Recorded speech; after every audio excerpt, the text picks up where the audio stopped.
It's October 5th, 2014, and we want to know, did Magnus Magnuson take his name because McEcoTerrorist was already taken? Is the current Green Lantern crossover going to force us to add the explicit tag to our podcast? All this and more is coming up next. It's the first episode of Season 2 on DCR, starting now. This day, we rescue a world from mysticism and tyranny, and usher in a future brighter than anything we can imagine.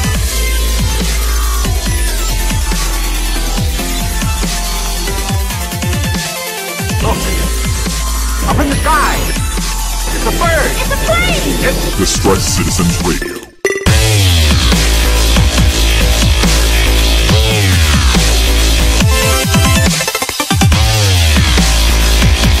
Hey everybody, and welcome to the first run, our first edition print of the first episode of Season 2 of DCR.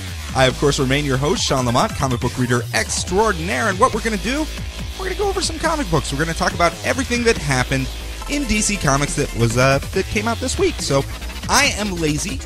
I don't like to do things by myself. I'm boring. So I do have compatriots here to help me.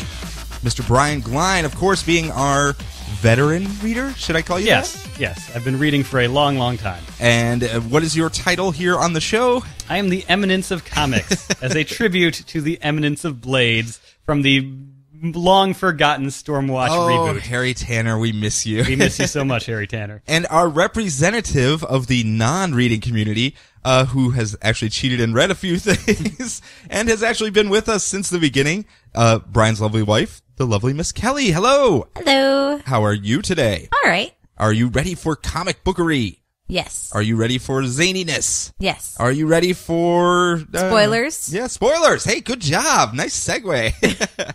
Because I have to give you guys the spoiler warning. We are going to be covering all of the books that came out from DC Comics in their new 52 line this week to try to help you either A, keep up with the comics since not everyone can afford all of them, or B, and most importantly, probably find something that may interest you so you can jump on down the line. Or now. Now's a great time to jump onto books. It's always a good time. But as such, since we will be covering the plotline, story beats, etc., if you do not want your book spoiled, do not listen ahead. Let's do questions. We do a couple of those on occasion. On occasion. Last month being the exception to the rule because of so many books done at once. The first one we have here comes to us from Liaz Med, and he wants to know what were our top 5 issues to come out of the Future's End month. And I will let you go first, Brian. All right. Swamp Thing, Red Lanterns, Green Arrow, Batwing, and I'm going to throw G.I. Zombie in there. Wow. I like G.I. Zombie a lot. Wow, that was actually kind of surprising. It was on my runner-up list, but it did not make my list. I was actually surprised we had so much deviation here. I also had Swamp Thing on mine. It was just good. I mean, there's no really other way to put it. It was a great way of, I have a feeling once this run is done, it'll be a nice coda that we can come back to and have that be our quote-unquote ending of the Swamp Thing run that has been going on recently. And I think that's and it worked as a standalone story. So I think that was a very well done issue. My number one, not even a choice, Grayson, by far. It was such a multi-layered story. It was very well crafted. As we talked about 3 weeks ago, I want to say. However long it was. Yeah, whatever it was. Or 5 years of the future when we talked about it. Yeah. It is a multiple read-through book because by the time you get to the end, you realize, oh, there's this I can go back and do. And then you get to the end again, you're like, oh, well, that just showed me this. And then you go back through it again and you pick up all these different layers. It's very well done. Constantine actually made my list. Okay. It was the most Constantine, the way Constantine was always described to me as the shiesty gutter mage, I guess they call him. That seemed to fit the most where he was dealing with the DCU proper with Dr. Fate, but he was being very, very, very shiesty in his dealings and was able to pull cons and do all of that. And it also had our bartender friend hitting people over the head with shovels. Use of shiesty is janky, my friend. Red Hood and the Outlaws, I said, was a great depiction of serrated knives, Jason Todd. Yes. But with that limiting gate where he's not just murdering people just because. And the Flash, I gave the nod just because it has continued its way of no matter what the September event is, its storyline has not been impacted whatsoever by it. And to me, that's very impressive to keep this run for 3 years straight and be able to do it. Yeah, it's not going to mess up the trades or anything. No. And honestly, it's harder than it looks. It's two different creative teams too. That's even more impressive. I know, exactly. Kelly, did any of them stand out to you when we were going over them last month? I can't remember yesterday, let alone. Okay. It's been a very, very crazy week. Yes, so. it was your son's birthday this week. That's why we're recording yesterday. on Sunday. So it's been a fun time between Beth's 2 weeks ago and now Ben's this week, and it's just go, go, go, go, go. Yep. Good times for all. So next question, though, comes to us from, let me bring it up here, Rochelle Sheldon. And we actually answered one of her questions when she was trying to figure out if Deathstroke was a good guy or a bad guy, which led into the anti-hero argument of... That will forever plague Beth. Yes, of 2013. So she writes in and says, I am still reading my boyfriend's comics, and I was wondering if you could inform me about Superman's new 52 suit. How does it work, and what is the origin? And Brian, I know you have the answer to this one, right? Kryptonian battle armor. Hey, wow, actually you do have the answer to that. He used it in the joke at the beginning of the thing last week. Oh, that's right, I forgot. It was actually picked up in Action Comics number 7. Before that, he was our jeans and t-shirt with Alabama mud stomping boots Superman Yes. that we absolutely loved. It was such a down-home Kansas farm boy Superman. Yes. For starting out, I thought that design shouldn't go away at all. Even if it's like his casual Sunday Superman outfit or something. Oh crap! The Kryptonian battle armor's in the wash or the dry cleaners. I've got to throw on my mud stomping boots. But actually, the mud stomping boots, he was jumping into orbit because he couldn't fly yet, and the sheer speed tore the boots up. And apparently, a t-shirt and jeans is not very strong in a battle against Brainiac, and it got destroyed. And that was when the battle armor was actually in Brainiac's collection, and he took it. And it appears to work like almost like a memory foam, I guess. Kind of. It's like it will change into like his casual clothes, and then it can just change into his Superman suit when he needs to. Yeah, and it automatically adopts it. I guess it does like a DNA scan or something, and it adopts the house crest of whoever's wearing it. So technically, if like Zod put on his armor, it would have the Zod crest there instead of the Superman symbol, because of course that is the House of L's symbol, the S. It means super. Yes. But that was pretty much the origin, and at least in the new 52, I don't know what the old one was. I'm sure wasn't it like Ma Kent sewed it together or something? Ma Kent sewed it together. He just kept it on underneath his clothes. And only the cape was indestructible? The cape was just always really bunched up, so. Okay, fair enough.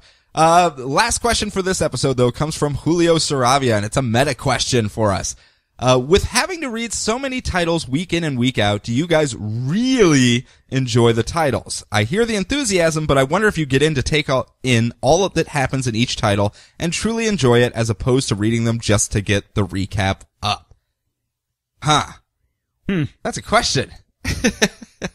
I know there's certainly weeks where it feels like, I'm just reading this to get the recap. It's just a matter of the week in, week out part of it. Yeah. I still absolutely love it. When Wednesday comes, it's not even a matter of me going, okay, well, I better get this done so I can get the show going. I legitimately go out there and read the books because I want to read the books and see what happens. I'm hoping that at least comes across. There are some titles that are not aimed at our tastes. Yeah. Just plain in general, and Brian and Those I are the ones that I usually tend to think that about, so.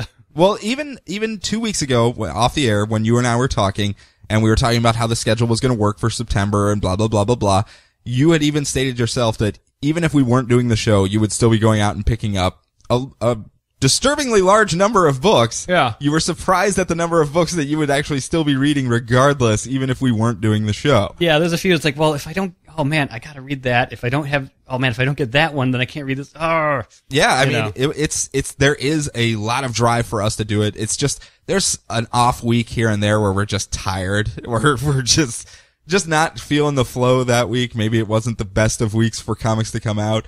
But all in all, we're just having fun. Otherwise, we wouldn't do it. We have no profit or anything coming out of this. This is just literally something we're doing for our own entertainment. So if we weren't amused, we wouldn't do it, period. Kelly loves being here every week, though. Yes. Every week. Yep. Just like Beth. Beth loves being here, especially when the Legion of Superheroes show up. Yeah. Gonna be showing up Yeah. again soon, isn't she? Yes, Beth will be rejoining us very, I very was going to soon. say, I've gotten, it's like I sit here sometimes thinking, I really have Halloween costumes I need to be sewing. I have projects I need to be doing. I have this I need to be doing. It's like, But then you get into giggle mode and everything's good. yeah. We just have to get you into giggle mode first, and then everything's fine after that. So speaking of giggle mode, I say we giggle mode engage and start covering this week's books. All right, we are starting off with Justice League number 34. Yes! I figured it would be a good place to start because you can kind of fill people in on where the general state of the DCU is just off All of right, this one book well, alone. Yeah, let's see. So superheroes started showing up. Darkseid showed up, and all the superheroes were like, "Oh man, that dude's really huge. We're gonna have to team up to push him through a portal." So Superman's plan then. Superman. Well, Superman's in charge. Then that formed the Justice League, and then somewhere along the line, the government tried to make their own Justice League Of America. of America. A bunch of magic superheroes from the Justice League Dark. Of a dark. Eye and antioxidants. They then accidentally unleashed a portal to another multiversal dimension that was full of super villain versions of everyone. Okay. The villains took over the world, literally, and in the chaos of all this, Lex Luthor and a group of our Earth's supervillains saved the world. Yay, Lex Luthor? Yeah, because Lex Luthor is nothing if not a gigantic egoist and demanded that he save the world instead of Superman. Hey, it's good headlines. It's good press for LexCorp. Good press for LexCorp. So now, most of the other supervillains that helped him out went off and did their own thing. But Captain Cold and Lex Luthor, actually just Lex Luthor at this point, Lex Luthor is stuck around and he has said, "Hey, I'm going to join the Justice League. I saved the world. I demand a spot on the team." And Captain Cold is his bodyguard, I guess? Yeah, he's like head of security at LexCorp now. Okay. So that is currently where we're at. Lex Luthor has figured out who Batman is. It's not that hard. He has Google. He has Google. So he's figured out who Batman is, and he's trying to weasel his way onto the team. So Captain Cold, he's living in a big, gigantic, palatial apartment, courtesy of LexCorp. Not exactly his style. Not exactly his style at all. Being the blue-collar bank robber kind of bad guy. Like, I accidentally saved the world, and I guess I get to reap the benefits for a little bit. And so as he's shaving one morning, his old buddy Mirror Master shows up in the mirror, his old partner in the Flash Rogues, says, "Hey, why are you hanging out with Lex Luthor, public hero number one right now?" I guess. And he's just like, "Hey, it's paying really well. It will keep me in beer for a while." That's their main MO. Making sure that they have is kind of their main beer MO. money. Is getting that next case of PBR set up. No more PBR when you're working for LexCorp. No. You're upgrading to Natty Light. Oh, man. And Mirror Master's still needling about it. It's like, "Come on, man, this isn't you. This doesn't make any sense." He's like, "Oh, don't you worry, Mirror Master. I'm here because I'm planning our biggest heist ever." Yes! Yeah. I love the fact that the Rogues are going to have such a big role to play with the Yes, Justice League moving exactly. forward. To a certain extent, boo, but also yay. Well, yeah. So many different times, Well, that yay. was exactly what we were asking for, though, as far as getting the Rogues now that Captain Cole was hanging out with the Justice League and having them at least interact once. And I have a feeling this is kind of setting that up right now. Mm-hmm. Yeah. Cyborg, and this is going to be a lot of stuff to explain, isn't it? Cyborg's getting put back together by his dad because he jacked into and tried to hack the power ring of the evil Green Lantern from Earth 3. Yeah. Yes. Yeah, and so he's just like, "Don't you go back in that ring, young man. You're It's grounded dangerous. from ring diving. Grounded from ring diving." Jessica Cruz, the girl from our Earth who got linked up with the evil power ring Yes. that kind of takes control of its user. She is trying to calm down because the power ring kind of takes over your brain and It forces feeds off you- of fear. Feeds off the fear. She was kind of a shut-in who was scared of stuff that you can go back and read those issues to figure out. And Man, you're just really getting to the heart of this. Yes. I'm thinking of how many other things I'm going to have to explain if I go down that rabbit hole. So, Sean, if you are trying to master basically an evil version of a Green Lantern ring. Okay, got it right here. Who is the first person that you would go and ask? Green Lantern? Actually, the Flash. Oh, okay. Yes. Flash is just like, hey, I know all about rings. My costume comes out of my ring. My costume comes out of the ring. It's close enough, yeah. And so it's just like, hey, I wore a ring for a couple pages in a crossover once. I know how to do this. I got this down pat. So pretty much anybody with a wedding ring could, be... Yes, exactly. Could say that they're experts on. Superman is not married right now in this continuity. He cannot help her out. Kelly, you make rings. You should be consulting on this whole thing. Yes. All right, so that's all that other stuff. The main crux of the story is Lex Luthor trying to prove himself to the Trinity of the Justice League. Your Batman, your Superman, your Wonder Woman. So he argues with Superman while fighting Grodd, just proving his effectiveness in battle. Grodd, oddly enough, not super speedy in this one. No, that's fine. It comes and goes. It comes and goes, yeah. He helps Wonder Woman with relief efforts in Africa, and the little kid gives him a little flower to thank him. I liked that scene. It was very nice. Where he was very confused, where the little girl hands him the flower, and he's like, what am I supposed to do here? I usually just blast people. You're not giving this to Wonder Woman? Okay. Him and Bruce Wayne talk business, and Bruce apparently tricks him into saying something that will allow them to arrest Lex Luthor tomorrow. Not only that, they agree to the merger of Wayne Corps and Lex Corps, and I assume that means he's going to hack the files in Lex Corps. He was just looking for the way in. Yes, and possibly. that was how he was going to be able to arrest them tomorrow. Maybe, yes. And so Lex Luthor, he goes to his tower. He's going to be joining the Justice League in a press conference tomorrow morning, and he looks at the flower he got. Then he reveals that he's working with Owlman, the evil Batman from Earth 3, and he's promised to deliver Superwoman's baby to him. The evil baby that is going to destroy the multiverse. Yes. Superwoman, of course, being the evil Wonder Woman of Earth 3. Who's actually Lois Lane. Yes, actually Lois Lane of Earth 3. Confusing. and that's the child of the evil eviler Lex Luthor from Earth 3, who is also Shazam. Mazast, excuse me. See, I hope you're following along, everybody. That makes perfect sense, everyone. I mean, if someone walked in off the street and listened to that explanation, they're in. They understand everything that's going down now. You did wonderful, Brian. Well, thank you. Wonderful. But I made an easier one for a follow-up for you because it does kind of lead off the themes of this one. Okay, yes. So we've got Green Arrow 35. We are leaving our dear departed friends. Well, not departed. No. But they've departed the title. Yes. We're losing Jeff Lemire and Andrea Sorrentino, who are our favorites. We love them so much. They had such a great run on it.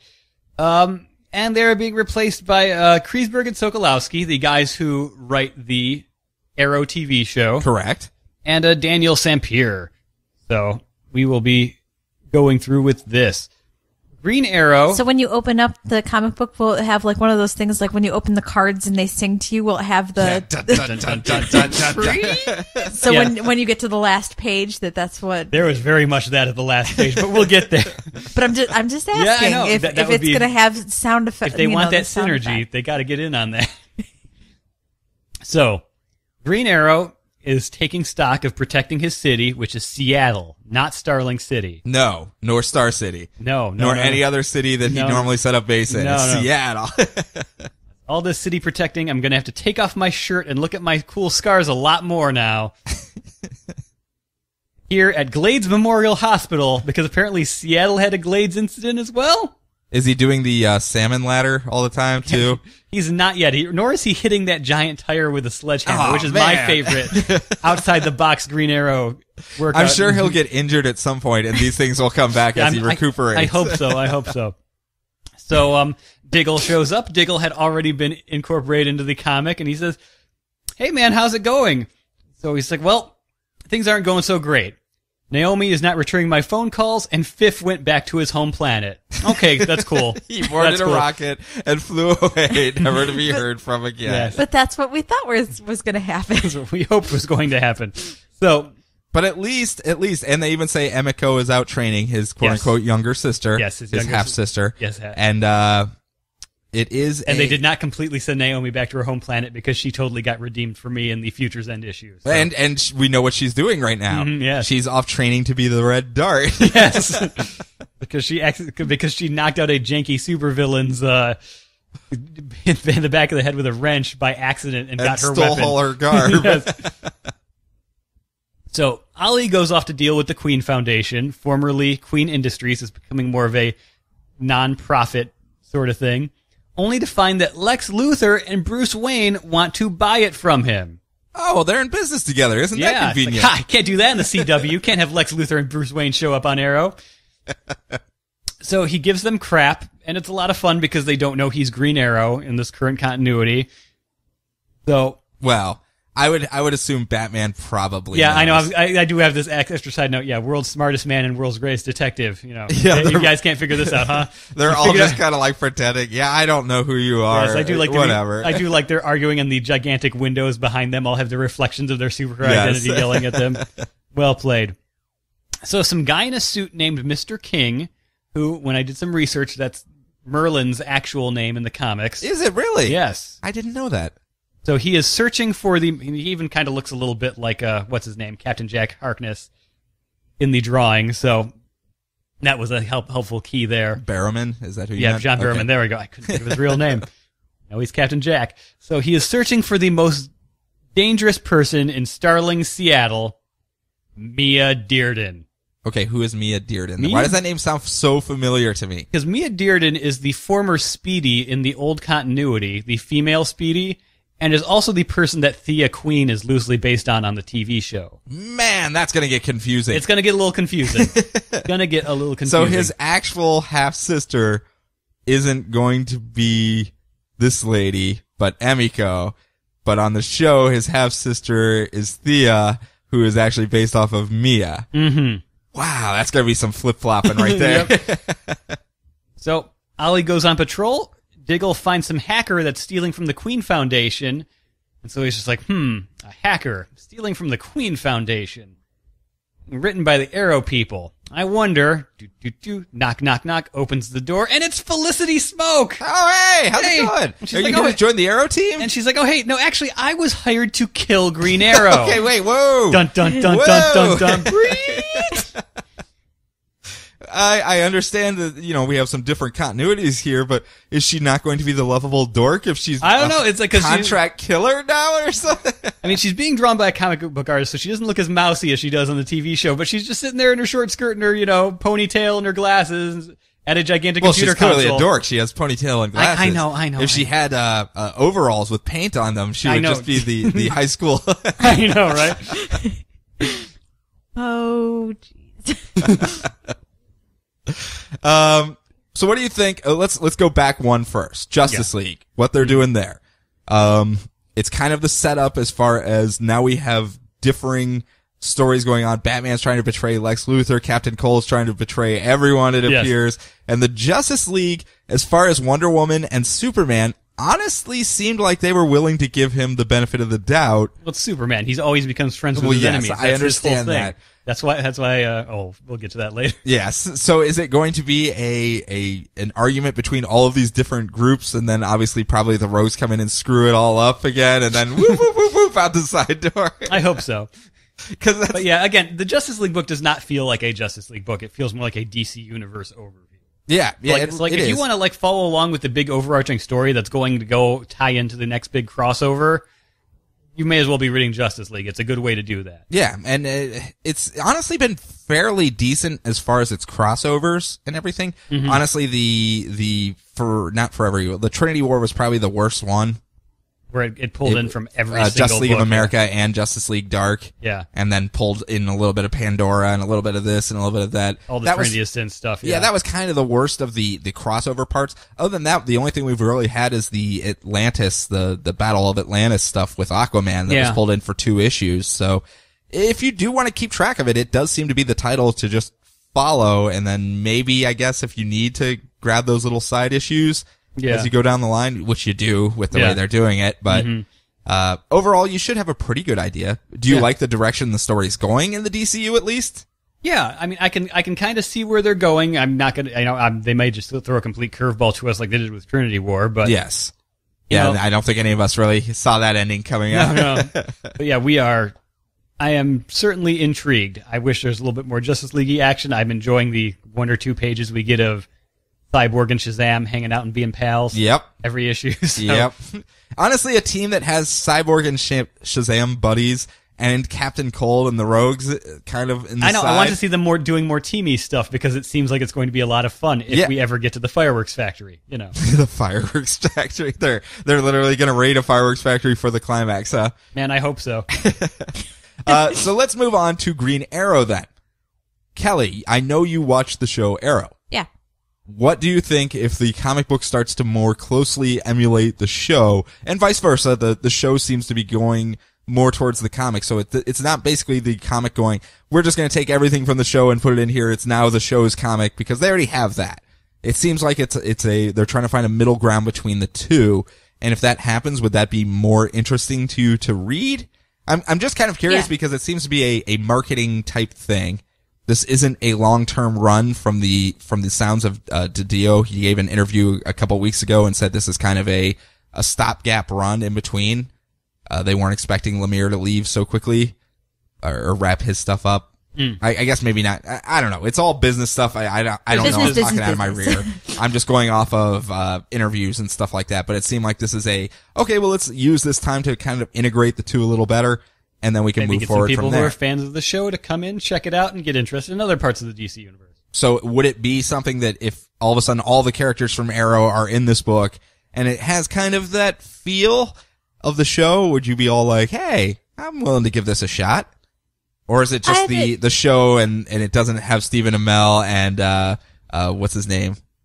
Who's playing the Flash? Oh, Shut Grant up. Gustin. Yeah, Grant Gustin. Your Grant Gustin crush that you have. If they're not there, you can't do it. Because I know you ogled all over Grant, yet I have yet not seen you pick up a Flash book ever. So it doesn't seem like that had the same draw. That's why I'm asking. No, I have no time. Okay. We'll just leave it as time The book issues. she was supposed to read this week, she literally read in the car ride over here. Yes, I literally read it in the car here. Well, what a foreplan there. I'm sure you have dedicated notes and all the little thoughts and things that you had there. No, not at all. Okay. Nope. That's what I'm here for. That's what Brian's here for. But no, if I had more time, we'll just take time out of the equation. The episodes and seasons seem to be so far apart that sometimes you're looking for, what, fill in the blank. What happened there? I don't know who this character is. And then you start looking I turn to Brian on the couch and say, who's that? Well, if I didn't have Brian on the couch with me, I would be like, well, who's that? Type in internet. Oh, look, there's a comic book. Has the same characters. Maybe I should look at that. I never really thought about that. Because it's like, as far as the knows, ignorance factor, not knowing who these characters are, and leading you into the actual books themselves. Mm-hmm, because there's a lot of characters where I'm like, I don't know who that is, and Brian's like, you don't know who that is? It's like, no, I have no idea. It's like, you don't know who the guy with white hair and an eye patch is. No, and sometimes they'll just show up and they don't explain who it is. Always walking around talking about giving the death stroke to people. Yeah, I mean. You know what I mean, though. Like when the Huntress shows up and she hasn't been in, they change actresses on some characters and stuff. Sure. I can totally see that. Yeah. And there's some characters where it's like they do almost expect you to have a prior knowledge of them from the comics right away. Well, to as far as understand why their why dun dun dun dun dun Yeah. dun endings, where it's just like, yeah, and I'm Slade Wilson, and everyone's just like, who's Slade Wilson? The important music's playing. I guess I'm supposed to remember that. Yeah, where they actually just have someone step out and give their actual name and not their superhero identity, and they play it up really big, like, this is going to be important. I guess that's how people would read it, but for us comic people, we're like, oh snap, it's so and so. Yep. Yeah, where me, I have no idea who these people are. I'm just like, does the music make you care though? Like when it ends and it goes dun dun dun dun dun dun dun, are you just like, holy crap, I should know who this is? I have to get to Google now. I mean, I'd usually turn to Brian and just ask him. Okay. Well, because if that was the case, I'm just going to add that music to everything that we do, and people will care more because they'll be like, it's important, the music is playing. It's like, yeah, it's like and Doctor Who and Matt Smith. It's like it eventually got to the point where they started playing the dramatic Matt Smith Doctor music. I'm like, oh man, Here we go. This is not as good as the early episodes, but man, this feels important if anything. It's amazing what music will do to stuff. I know. So let's move ahead. I wanted to keep it green, but I'm having some issues keeping it green here because it's a bad, dark time for the Green Lanterns because we're going to start a little event called Godhead. And what this entails is basically giving kids lantern rings and letting them steal your orange juice. Yes, and then using a black lantern ring to get your orange juice back. Which, oddly enough, is what occurred in our home this morning. Earlier, yes. As I told these guys, there's some things when you wake up in the morning you just don't expect to hear it. Like the Black Lanterns got me my orange juice back. It's pretty high on my list of things I'm probably not going to hear over the course of the day. But in Godhead, what we're dealing with is, I'm actually just going to go through the books because it does do a pretty decent job of getting people up to speed.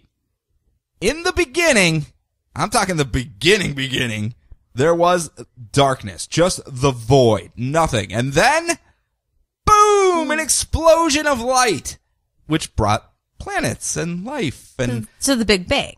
I would assume so, but we're going to come back to that here because I have questions for Brian on whether I'm reading this correctly or not. So we'll come back to that. The first life that is created on this particular planet, it's not Earth, it's way off in the cosmos somewhere, are these gods, what we're going to call the old gods. And they show up and they're like, hey, we're gods. Isn't that awesome? Cool. And they decide, well, what are we going to do? We don't really have any followers. We don't really have anything going on here. So how can you be a god if you have no followers? Well, if you're the only living things, period, you're kind of a god at that point. Well, I suppose you can give yourself whatever title you want. Exactly. You got dibs. It's like being the boss of your own company. You're just like, what title do I want to have?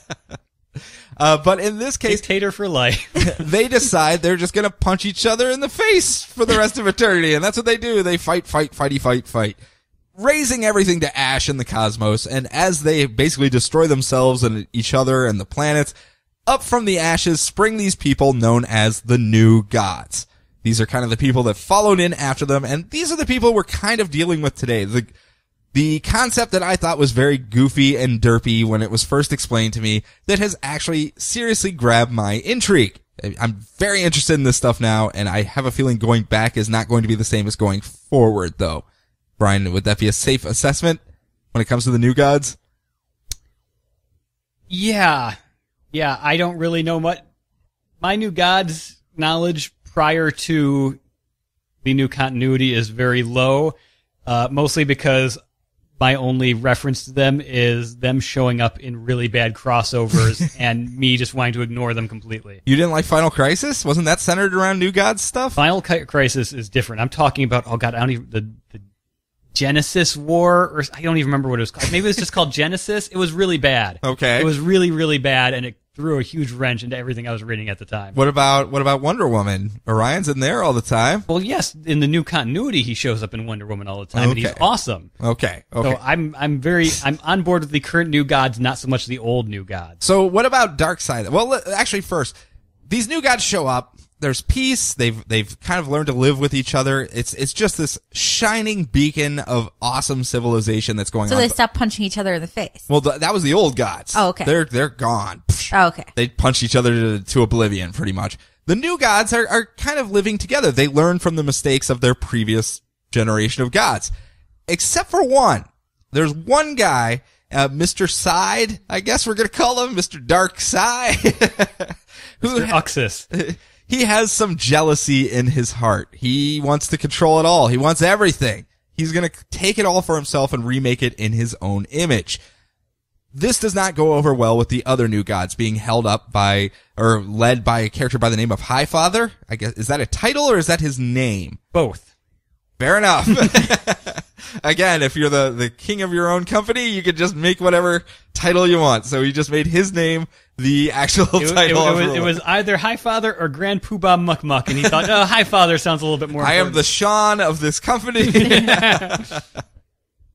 But in this case, they end up coming to blows. It's this horrible, horrible war. It destroys the planet they were living on. The new gods underneath Highfather, the people of the light, I guess you could say, they're looking for, basically order, make everything better in the world, stop Darkseid. And Darkseid, of course, went over to Apocalypse, where he is looking for something called the anti-life equation. Basically the mathematical proof of submission? Would that be a good word of putting it? Where everyone is part of the same unit. I would almost say a hive mind, but it's just a free will is no longer there, period. You are just a meat puppet for his design. Yes. At that point. And that's what he's looking for. Final Crisis. Okay. I'm going off of the old Morrison JLA. Where they went to the future and everyone had like the hands over their eyes and mouths and stuff like that. So I'm happy to hear it did not change moving forward then. Cause I was like, man, I'm reaching back pretty far. They probably have edited this by now. But in this case, the Highfather and everyone are looking for the life equation, the equation of the life cereal. How do you beat anti-life, but with life? Because Mikey likes it, and that's showing will at that point, free will, because you have to have that decision to like the cereal or not like the cereal, and that's why they need the cereal to make everyone not submit to this anti-life equation. It's super, super serious. So here's where that's basically where we are right now. We're gonna deviate into the Green Lantern stuff here now, but what I wanted to know is, Brian, the life equation, is that supposed to be the light itself of creation? It is possible. Okay. I mean, that's just one way I'm reading it. It's not based on stuff we've seen in New Guardians and whatnot. I would have to assume. I do not recall the actual life equation ever being brought up in the old continuity. Oh, really? It was always just anti-life. I could be wrong because, like I said, I avoided most of the New God stuff like the Plague. Fair enough. Fair enough. Well, that kind of brings us up to now. Where is this life equation? Where can it be? We need it. Highfather and the rest of the new gods. It's inside that guy who went through the source wall thingy. Bing! Wow, you actually pay attention, Kelly. I'm very impressed with you. Kyle Rayner, one of the Green Lanterns, who eventually became used to dress like a penguin, who eventually became a White Lantern. Has a Viewmaster on his face. He does have a Viewmaster taped to his face. We'll get into the Lantern stuff at some other date, but he used to be a green. He became a white, which is kind of each one of the colors represents something different, and white is life itself, if I am correct, because black is death, white is life. And that's why I was asking if the white light and the life equation are the same thing, because he was the only one that was able to make it through the source wall back a couple months ago, grab the life equation. Well, I guess he didn't grab it. He was just kind of mucking around with equations in the wall, and then came back through. And now he has this godlike power. A squared plus B squared equals C squared. Wait, what's this thing right next to it? I'm just going to put an umlaut over this, and then square root sign over here. And the big fancy Greek symbols, and there, bam! Science math! Gigantic division symbol. But he has come back, and he now possesses this godlike power. This has kind of set off some alarms on the New Gods area. Highfather's like, whoa! I'm sensing some life equation running around the cosmos. Apparently these Lantern people have it. Let's go find out. Let's go to the last known location, which is where Kyle Rayner came out of the source wall with this new power. And he shows up there. Orion shows up there looking exactly like his Wonder Woman design, which I was happy to see, with his leather biker jacket and goofy helmet and his space scooter. Yes, A4, the space scooter, who still goes ba-deep, ba-deep. And Metron, did we ever decide what that is? I think it's Metron. Okay, and Metron, who is kind of the curious scientist of the New Gods. He is just out to solve every mystery for himself. He kind of works for Highfather, but he seems to serve his own designs first and foremost. Back in the day, he would always show up and do things of his own volition all the time. Well, he has invented this device that can talk to the people that are frozen in the source wall. And one of the people frozen there is Relic, one of the bad guys that they fought. Actually was there at the time when Kyle Rayner went through the source wall. He got pulled into it as well. He got turned to stone, and Metron has this device, and he goes, woogie woogie woo, and talks to this guy named Relic, who's still trapped in the wall. And Relic goes, oh God, the life equation's out there. It's the 7 rings. You put them together, and that's what makes it, and that's where it's at. And they all go, okay, well, that should be pretty easy.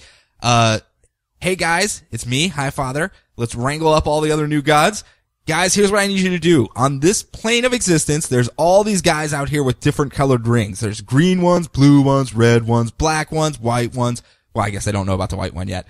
I need you guys all to go out there and grab me one of these rings, because if we mush them all together... We gotta catch them all. We gotta catch them all, because if we mush them all together, we get our life equation. Mikey will like it, and we can defeat Darkseid in this upcoming war, because they believe this war is now imminent. They believe it is now an imminent threat. The Darkseid level is at orange right now. It's about to go to red, but it's at orange right now. I kind of wish there was a Darkseid level, just like a terror threat thing. This big Omega just... So the new gods go out. We have some old ones, some new ones that I haven't met yet, that we don't really get too much into their personalities just yet. He's got cool looking armor. But they run out there and they start stealing rings from everyone. They grab off of a random red lantern that was left over from the last war on Earth there. Mm-hmm. There's one or two still left over there. They take that ring. It seems like Charles Soule wrote that little page. It was nice. Yeah, they take the Indigo One's ring. The Indigo lanterns, of course, being the lanterns of compassion. Unfortunately, it is enforced compassion, and everyone that wears the ring used to be a mass murderer or criminal of some sort, and the ring makes them compassionate, so as soon as they take it off, Indigo One's like, cool, I get to go stab people now. And then on top of that, the new god is like, well, it's not a fair trade, I'm stealing your thing. Here, have my ridiculously powerful god weapon. You can take that in exchange for your knife. I'm not giving this to a mass murderer or anything, yeah. I think this is a good trade. I give the mass murderer this knife stabby thing. That's going to be a great villain down the line. It will be, actually. I think it will be. Also, they swing by to pick up a yellow ring, and Sinestro, the leader of the Yellow Lanterns, actually gets a forewarning of this from his oracle, I guess you could call her. Mm-hmm. Lyssa Drax. She's able to see what's going to happen to the Sinestro Corps. And he goes, oh, so some new god's going to show up and steal my ring? Hey, Arkillo! Arkillo's like, yeah, boss, what's up? Have you healed up from the last time I pushed you in front of danger? And he's like, yep, feeling much better now. Thanks, boss. Okay, go that way real quick. He goes around the corner, runs into the new god, and Arkillo's like, roar! And the new god chops off his fingers and takes the ring, leaving the poor, abused Arkillo lying on the ground, bleeding out once more. And Sinestro like, well, that was a bullet dodge. That's terrible. One way or another, Arkillo will be losing a body part when Sinestro sees fit. I feel so bad for Arkillo now. Every single time something goes wrong. He's like the Kenny of the Yellow Lanterns. Oh my god, they killed Arkillo! You bastards! We also get a even more important lantern ring stealing, though, when people show up on Mogo.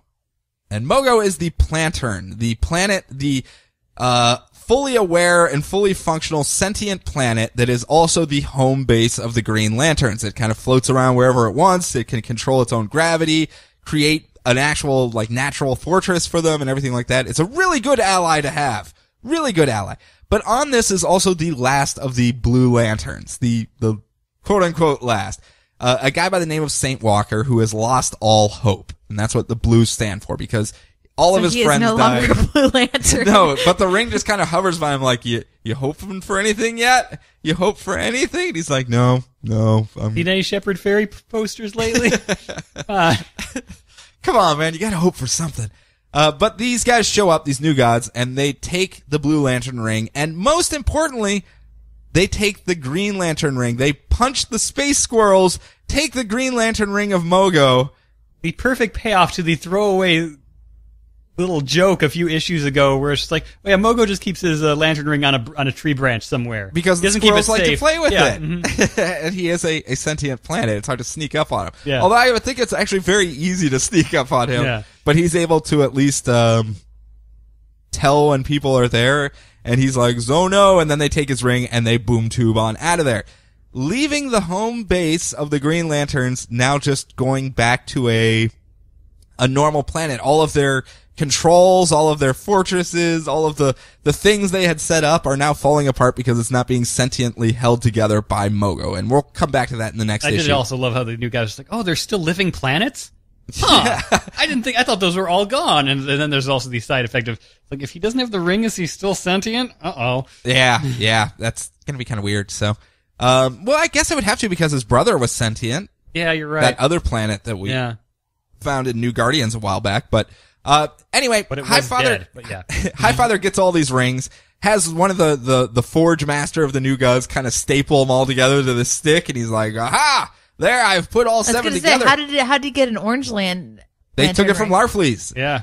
They actually show up and because there is only one orange ring. It's like, we just need one of them. And he's like, but there is only one and it's mine. It's like, well, not anymore. Yoink. Orange being the color of greed and avarice. So, of course, there's only one. You can't have more. Who's going to share their orange lantern ring?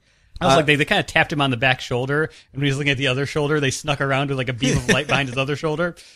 I also liked Light Ray stealing the sapphire ring where he's just like, yoink, zip, zip, zip, zip, boom. So anyway, they have this stick with all the rings on it, and they go to this planet. They're like, we now have the life equation. I have all 7 rings together, so let me go woodgy, woodgy, woo, and make it shoot off this white beam from it on this horrible, horrible planet of crime and villainy, and this is going to make it all better, and he does it, and it does not make everything better. In fact, it turns them all into mutant freaks, and the whole world is just in chaos now, and he's like, hey, Blacksmith New God, did you put this together right? And he's like, yeah, that's all 7 rings.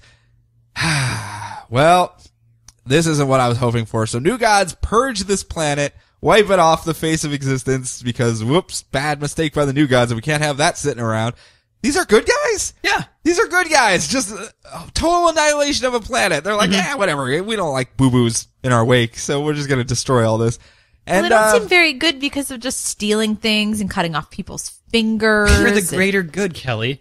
And it was Arkillo's fingers. It was Arkillo's If anyone's going to get something chopped off and that be okay, it's Arkillo. Or Frankenstein. If they would have just shown up and chopped off Frankenstein's hand and been like, oh, you don't even have a ring? Sorry. That would have made sense, too. Was Frankenstein ever a Black Lantern? No, he was a green in the Rot World crossover, though. Yeah, you're right. Okay. Yeah. Continue. But it basically ends with Highfather going, and these rings seem really, really dangerous. While you guys are out there looking for the life equation, just if you can get rid of all these lantern cores, that'd be super cool too. So just, I'm sure they know where it's at. Obviously it has something to do with these rings. Just kind of kill them all and keep a couple alive and figure out where this thing is, this life equation. And that's where this wraps up. Brian, is that what you were expecting? No. No? It was super cool. I was was very pretty excited cool. by it. I like the fact that when you go to New Genesis, it is suddenly drawn by Goran Sudzuka, so he looks exactly like the Wonder Woman version of the New Gods. Exactly. I liked that, keeping that going because we really like those designs. Everything looks much cleaner on New Genesis. Yes. It's very, very nice. So let's move on to Green Lantern, which is part 2 of this crossover, number 35. Metron goes, hey, you know what, Highfather? Maybe, just roll with me here. When that Relic guy was talking about the 7 rings combined, he wasn't talking about just stapling them to a stick, and he meant the actual colors themselves, and then you put it together, and it's a white ring. And I've heard some rumors in my travels about a white lantern out there. So, tell you what, let me just plug this green ring that we have here into my Hacko device, and he, plugs it into his chair, and he starts accessing the master database of the Green Lanterns and going, hey, tell me everything about White Lanterns. What's going on out there? Now, back on Mogo, all of the hacker alerts are going off, and all of the alerts are going off because the planet's lost orbit, it's floating off into the cosmos, the atmosphere is deteriorating, their base is falling apart, it's not a good time to be a Green Lantern again, and, Can't they just give the Green Lantern ring back to the planet? I asked that exact same question. I don't know if they have the foundry where they make the rings back up and running. Well, Badge is a squirrel and Badge is a Green Lantern. Badge can still play with his ring with it on the tree. Well, no, but it would have to, then he wouldn't be a Green Lantern anymore. He would just be a guy standing there. He could just be a squirrel again. Standing there. That's okay. It was a question that was brought up. I'm sure it will be explained, but on Oa, their old home planet, that was where all the rings were made. And it seems like there is no more new rings being made, period. Because the last set of new recruits, they went out just before Oa exploded. Yeah, you're right. So I don't know if this is like a finite number of rings are out there right now, and if they can't expand whatsoever, it'll just be they get replaced and if someone dies, it'll fly off to find a replacement person from their There's too sector. many Green Lanterns anyways. It needs Oh, to be there's only a couple controlled. thousand. It's Yeah. easy to keep It track needs of. to be controlled. But anyhow, Hal Jordan, leader of the Green Lanterns, the most greatest leader of the Green Lanterns ever. He's a little impetuous. He's a little quick to draw. He's not exactly the best planner. Actually comes through with a plan. He's even made fun of for having it. They're going to trace back where this hacking signal is coming from, activate the cameras on the rings. I guess it's like an iMac. They just kind of flip on the camera and they're like, oh, who is this Metron guy? Where's he at? They're at the source wall where Kyle died, because remember, they still think Kyle's dead, that he died in the source wall. They don't know that the Guardians pulled him out. And there's actually this very sad scene where it's Hal Jordan, like, at the grave of Kyle Rayner, like, man, he was such a cool guy. And as we know, he's off flying around with Hal's ex-girlfriend. Yes. Which is going to not be awkward whatsoever down the line. So Hal takes Salak and 2-6, the math lantern, and a couple other people, and goes, hey guys, we're going to fly out there. We're going to beat up whoever these people are, and we're going to get everyone's rings back. Yeah, go team. Yeah, woo! And they fly off into space to do it. And they show up. They go, hey, who are you guys? And they're like, yeah, whatever. Go away. We're new gods. You're beneath us. We're in the middle of something here. And that's when Hal tries to attack them, and it becomes this embarrassment. Orion just flies around on his space scooter, just literally rending limbs off of people and beating them up and just embarrassing them entirely. They have their, the Royal Guard of Highfather is there too, just like 6 of them, and they're just slaughtering lanterns left and right. And finally they go, okay, well, we got all the information we needed. It's this guy named Kyle Rayner. He's the White Lantern. He's the one that has the life equation. So let's head on back to, New Genesis and tell Highfather what's going on. And they open up this boom tube and they go through it. And Hal Jordan wants to lead everyone through it with them. And that's when Salak goes, hey dude, look through the portal. And there is literally an entire civilization of these guards, like thousands, an army of these guards and all of these other new gods there. He's like, but we just got our butts kicked by 2 of them. What are we going to do against a whole army of them? Oh no. So he didn't just hear them say, that Kyle Rayner, is the White Lantern. Yeah, he knows they're after Kyle Rayner, but he thinks he's dead. They think he's stuck on the other side of the source wall somewhere, and they don't know he's alive at all. So they're like, what do you want with him? Why are you trying to find him? He's dead. He's gone. And they're like, yeah, whatever. You don't know anything. You're just a lowly peon person. And they're not listening to him whatsoever. So he knows it has something to do with Kyle Rayner. He just doesn't know what it is, or that Kyle Rayner even is still out there. But he does look at the situation and goes, okay, guys, full retreat. We need to get off of Mogo. We need to hide somewhere because it's about to get really real around here. So he calls up and says, guys, you know where we need to go. It's the worst place. It's the last place I need to go. And that's when we pan over to New Corrigar, where Sinestro is standing there talking to Lysidrak going, really? The Green Lanterns are going to come here? Really? Okay, set out the welcome mat because I cannot wait to rub Hal Jordan's nose into this one.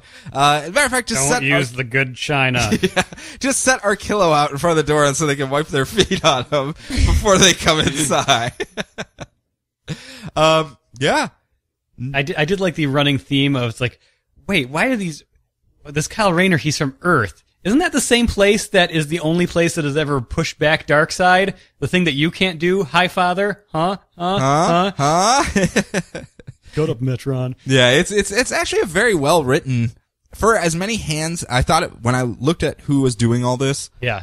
It looked like it was going to be a too many cooks situation to me, to be honest. There was a lot of hands in the writing, but they did, like you said, where it was, hey, here's the characters that you're writing already. You take care of that. You take care of your characters. Of you know exactly how they should be reacting. You know the overarching theme of what we're doing here. We're going to choose the exact right artists for every single scene when we're changing artists. Yeah. I thought they did a really good job of making it and seamless at the same time, where it all flows together as one general story. Top that off with the awesome packaging. I am very impressed by this crossover so far. Good. I'm glad to hear that. I'm kind of wary because of how widespread the crossover is. Because we're talking 5-6 books here. And it looks like everyone's gonna get an issue for each act, at least. Like, where everyone gets one, issue for Act 1, everyone gets one issue for Act 2, and everyone gets one issue for Act 3.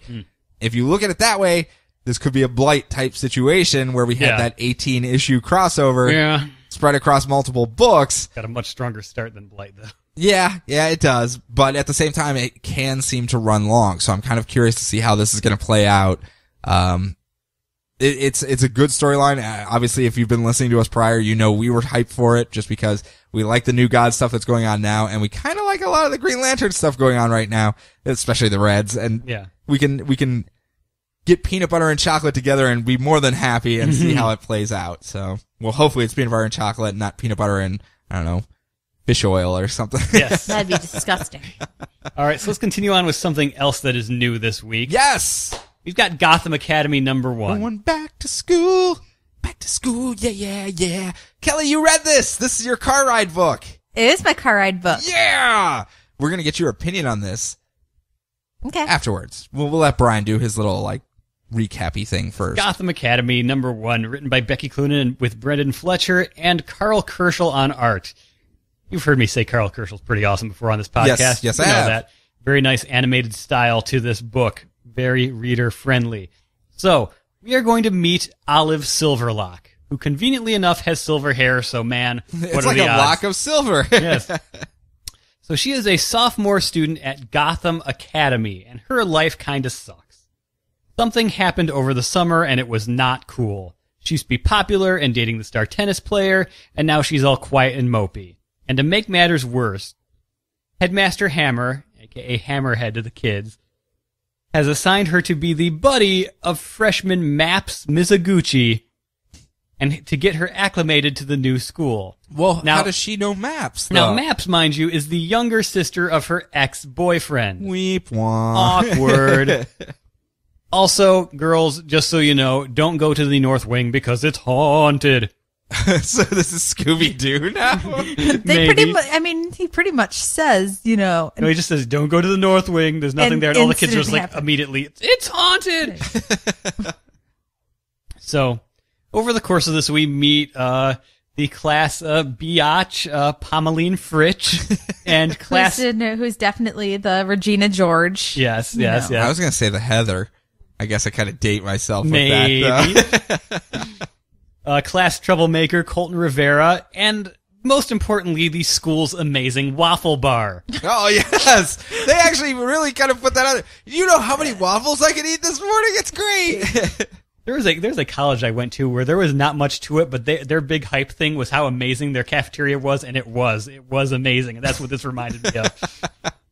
That would be Brian's kind of You lunch. won't be educated for the future, but you will eat very well for 4 years. To live like the other half.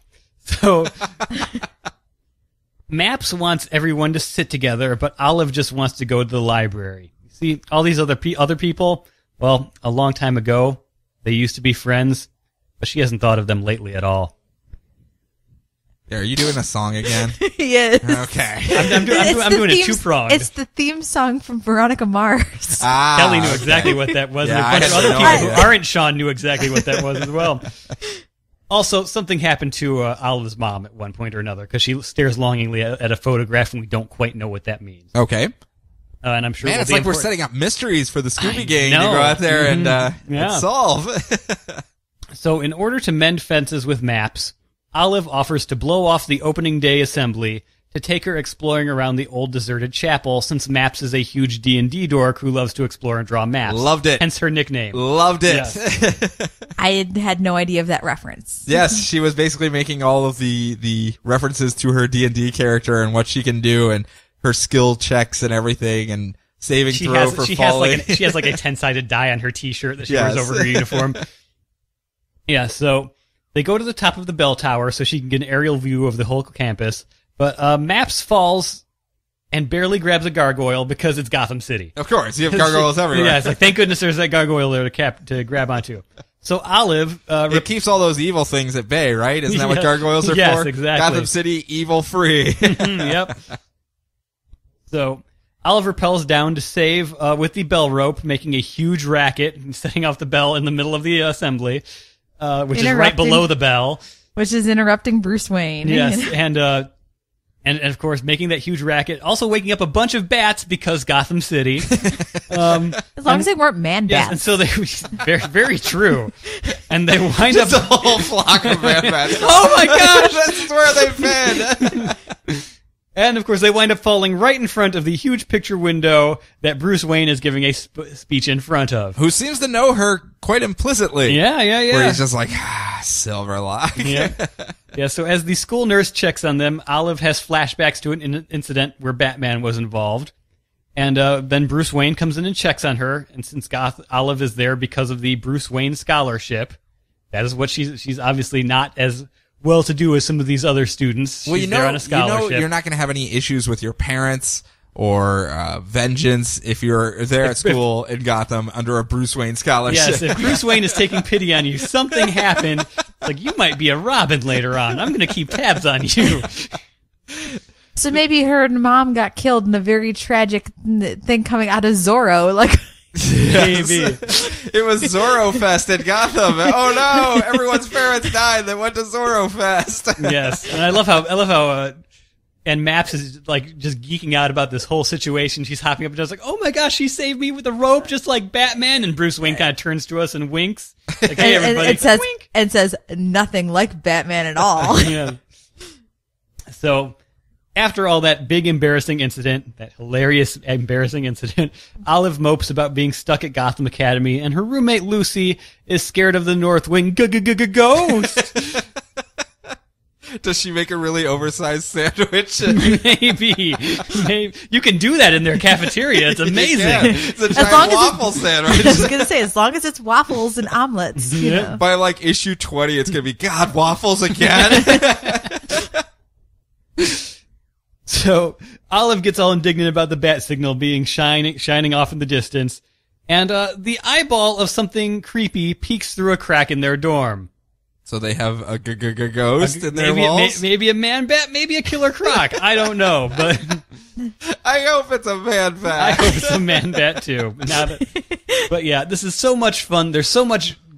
You don't have to be a fan of Batman to read this. No, you can just be like a fan of like school drama and stuff and read this. It's for as tropey as the haunted school mystery is, and it's very tropey nowadays. I mean, everyone's doing it since Harry Potter. Yeah. I mean, it's Harry Potter made a couple dollars. Yeah. Everyone goes, well, that's all you have to do is have a school setting where there's a bunch of mysteries going on? Well, hell, I could do that. Yeah. It's pretty tropey. This kind of has a nice feel to it where it's not as heavy-handed, I guess I want to say. The Gotham set dressing is very nice, and it's very on the fringe. Like, they have a Gotham-based curriculum, which I find hilarious. Yes. Like, they're reading the diary of, like, the one Cobblepot girl who understood that her family was crooked and awful, as for their English class. So really, you can do a lot of almost setting dressing in this book to kind of give people awareness of some of these little things that are going on that happened in the past. They can have a Jonah Hex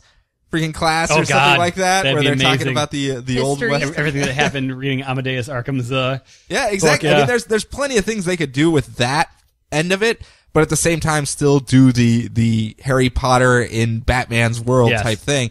Kelly, you read it. Did you get that type of vibe? Did you get kind of a Harry Potter School of Mystery type thing? No, there's no wizards. Didn't Harry Potter eat waffles? I couldn't just sit here and blink at you for the next 30 seconds. So.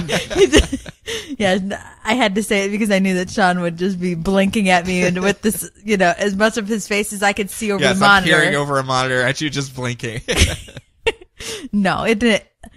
I liked it, though the ink person, lazy, or the colorist. The colorist, lazy. Lazy with their it's with the their most plaid gorgeous looking stamp. comic book on the market today, but the they're plaid lazy. skirts are stamped in a pattern. No, I want you to draw all the pleats. You know what would happen? I want that pattern to be exactly how that pattern And here's should what would be. happen on the first page of issue 2. Dong, dong, dong. It's your morning announcements. The school uniform is now blue jeans. Because no one's going to sit there and draw out every little line. I would. In the movement of it. I would. Without delaying this book for 3 months because there's too many skirts. I would. Yes, and the book would never come out on time. Now, I know that obviously... Hey, I meet my deadlines. Yes. There's a lot of crying and screaming and anger, but you meet your deadlines. With grace. I do. Nobody ever sees me cry except Brian. Yes. Now, I know the obvious marketing thing. I know before long you will be able to buy the Gotham Academy patch, but there's a piece of merchandise that I want so bad from this. The Waffle Bar? No, well, yes, but there's a Basil Carlo poster in their dorm. Yes, I did see that. It is now For Basil like one Carlo. of his old movies. Yes, Basil Carlo is Clayface, but he used to be an actor because his name is actor McThespian Basil Carlo.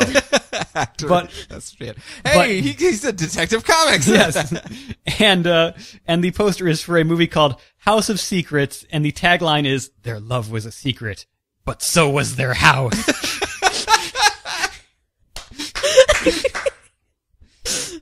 Sold. Sold, DC Comics. Sold. But no, I That's had gonna be to, the spinoff where they just sit there and watch the movie for one issue, and you're just like, I have to read this. Yes, exactly. but I did poster like so it. bad. So you guys are giving it a positive then, Yes. right? Yes. Big double thumbs up. It intrigued me. I'm not as over the moon on it, but it is a first issue. I want to see where it goes from here. I also I'm like, not gonna lie. I also am a big fan of like young adult reading, and that's what this young felt adult like to reading. me, was a young adult book start. But that's all I read. I don't read adult books. Psh, I don't know anything I about have no adult problems with stuff. young adult books at all. Stephen King says Harry Potter is Harry Potter for adults. Yeah, It's true. I was gonna say, I was wearing a Rapunzel dress yesterday. I'm definitely not, not a person who's looking for adult anything. No, I have no so. qualms with that. I'm just curious if they're going to go the safe route to keep playing to that young adult type thing, or if I they're hope going so. to kind of challenge it. They need They more. need They need more something. stuff that you can give to kids to get them into the universe. Because, I'm not talking about yeah. what they show or anything like that. I'm talking about the storyline and the character archetypes that are in these types of stories.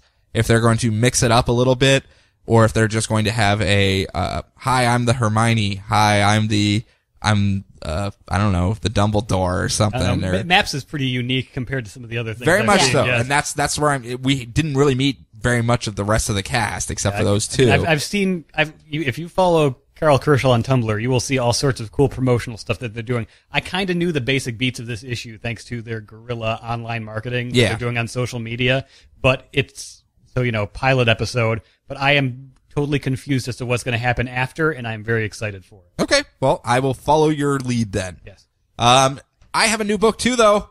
Oh man, do I have a new book? I got Lobo #1. Lobros? It's Lobros no more, even on the first page. Oh, okay. Lobo, Los Lonely Lobros. Los Lonely Lobro. Lobo used to be an old character before the New 52 reboot that was a mockery of the superheroes of the 90s. Is that a safe way of putting it? Yeah. Or was it the 80s? A little bit of both. Okay. The whole grim and gritty thing. Yeah, he is like your super biker, indestructible Wolverine on chains steroids. all over the place. I mean, he was kind of just like a mockery of all of those types of things. And in the New 52, since it's relaunched, he's been around. He's been doing his little "grr, I'm Lobo" thing. But we found out that he actually took the name Lobo from another guy by the name of Lobo, who is from the same planet, except this is kind of a slimmer, modern day version of Lobo, almost a mockery of the current movie set, it would seem. Yeah. Because if old Lobo was the Sly Stallone, the Rambo, this is kind of your Jason Statham, Jet Li type, smaller guy that's just jumping around all over the place. Look at me doing all my kung fu stuff. And With a dash of your Hunger Games and Twilight kind of leading man. a lot of Twilight, as I'll get into here. This one. Okay. But he is what we like to refer to as Sexytime Lobo in Yes. comparison to the old Fat Lobo. Now you guys know what we're talking about as we move forward. New Sexytime Lobo has been looking for old Fat Lobo because he stole his name and has been using his reputation here around Earth. He actually finds him at the beginning of this #1 issue and immediately kills him. Kills him outright, chops his head off. They are invulnerable, but then, I guess shocks him at just the right place so that he'll never come back again. Ever. This is the same guy that also regenerated from a drop of blood, from what I have been told, correct? Yes. So I'm sure, head chopped off in a nasty shock, never coming back ever again. Nope. But he gets arrested for this. Because in this hive of scum and villainy that he killed him in, there are some laws, and one of them is don't kill all of your fellow scum and hivey villainy people. And as he is in the clink, his contact, his person that kind of sets him up with his assassination contracts comes in, a lady alien by the name of Riala, and she comes in, offers him an umbrella. I knew you were gonna do it, that's why I had to jump on it first. And says, I'm gonna post your bail and pay you a whole heap and load of money if you take a job. And he goes, well, what else do I have to do? I mean, I already killed my fake Lobo self, so let's do it. What's the contract? Who do I have to kill? And she goes, well, it's not one person. It's 8 people. You see, someone put out a contract with the 8 most deadly assassins in the known universe to kill a target. And your contract is to kill all 8 of them before they succeed in their goal. He's like, well, that sounds interesting. I've never really done that. And if they hired the 8 best assassins, why was I not called? So I'm already kind of cheesed off about this whole thing to begin with. And he goes, where are they at? Where am I going? Okay, so if they're the 8 best assassins, and he did not make that list. Sorry, Lobo, you're number 9. How is he supposed to kill the other? Well, I would assume he's what's left. He's the best of what's left. Well, yes, but I mean, if they're that good of an assassin. Go up the ranking. And the best part of assassinations is that a weaker person can beat a stronger person because they don't know that you're gunning for them. Oh, I guess that's true. That's the whole point of hiring an assassin. Otherwise, you would just hire some big meathead guy to go punch the other person in the face and be like, he's coming for you. He's gonna get you. Where do you need to go? You need to go to Earth. That's where this assassination attempt is going off, and immediately he regrets this decision because the last time he went to Earth, he was quote-unquote killed by Supergirl, who broke his neck, and he got beat up and chased around by all the superheroes, and he does not want to go back to Earth. There's actually this very cool scene where it's he's talking about how backwater Earth is compared to the rest of the galaxy because even the Bankers Union won't come in to make us adopt the galactic cred because it's just such a backwater planet. No one cares about it. It's kind of nice that Earth is seen that way. Yeah. Considering how much trouble comes from it, that it's just like, really. oh man, we hate that planet so much. So he shows up and he finds the first assassin, who is this alien with like 6 arms, and he's setting up this giant contraption out in the middle of the desert. And he does his Lobo thing. He kind of sneaks around, kills all the guards, makes his way in, but what he does not do is kill the alien dogs they have with him because a Lobo's gotta have a code. Lobos don't kill dogs. They just don't. So he's just like, no puppies, and he like puts them off to the side, and then goes inside and confronts the actual assassin. Because he still doesn't know who the target is. He kind of beats up this guy, this big engineer-looking guy, and goes, who are you here to kill? Who you work for? Tell me where she is. Tell me where she is. Sorry. He goes, well, the information's all on the computer over there. So he goes, well, I don't need you, chops him in half, and goes over to the computer. And this can be read different ways because he reads the computer, and he's like, oh man, that's who the target is? Man, I would have assassinated this for free practically, but now I have to work on saving it. And the only thing on the screen is a target reticle and the planet Earth. So I don't know if these guys are here to actually assassinate the Earth itself. Or if it's just like on the little script on the side that we can't read is the who the target is on Earth. But this engineer guy was building a giant earthquake machine going down to the core of the Earth. So I'm assuming the assassination call was on the planet itself. And that Lobo has to save the planet Earth. Or he is after Dr. Veritas. Well, we're going to get to that a little bit later. Because she is in the center of the Earth, and she was in the center of the Earth. And you would need a digging device to get to her, correct? That's true. It's true. Maybe they were going after the firstborn's house. I don't know. Maybe. But I'm just saying, from the picture with the targeting reticle on the planet Earth itself, I would assume that they are actually trying to assassinate the planet. And he's like, God damn it. But the Earth's not alive. No, but you can assassinate a planet, make it go away.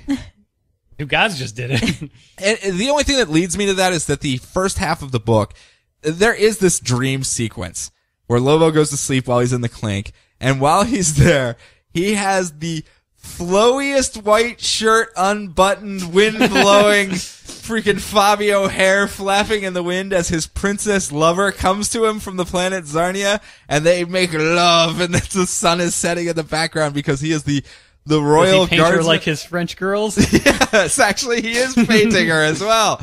That's what he's doing. That's the excuse. But I'm telling you, it's as a Harley Quinn romance cover as you could possibly get with this unbuttoned blue alien with his flowing, pillowy white shirt. Harlequin or Harley Quinn? That's what I was about to ask you. I was like, the most Harley Quinn cover. I'm stuck in DC right now, so.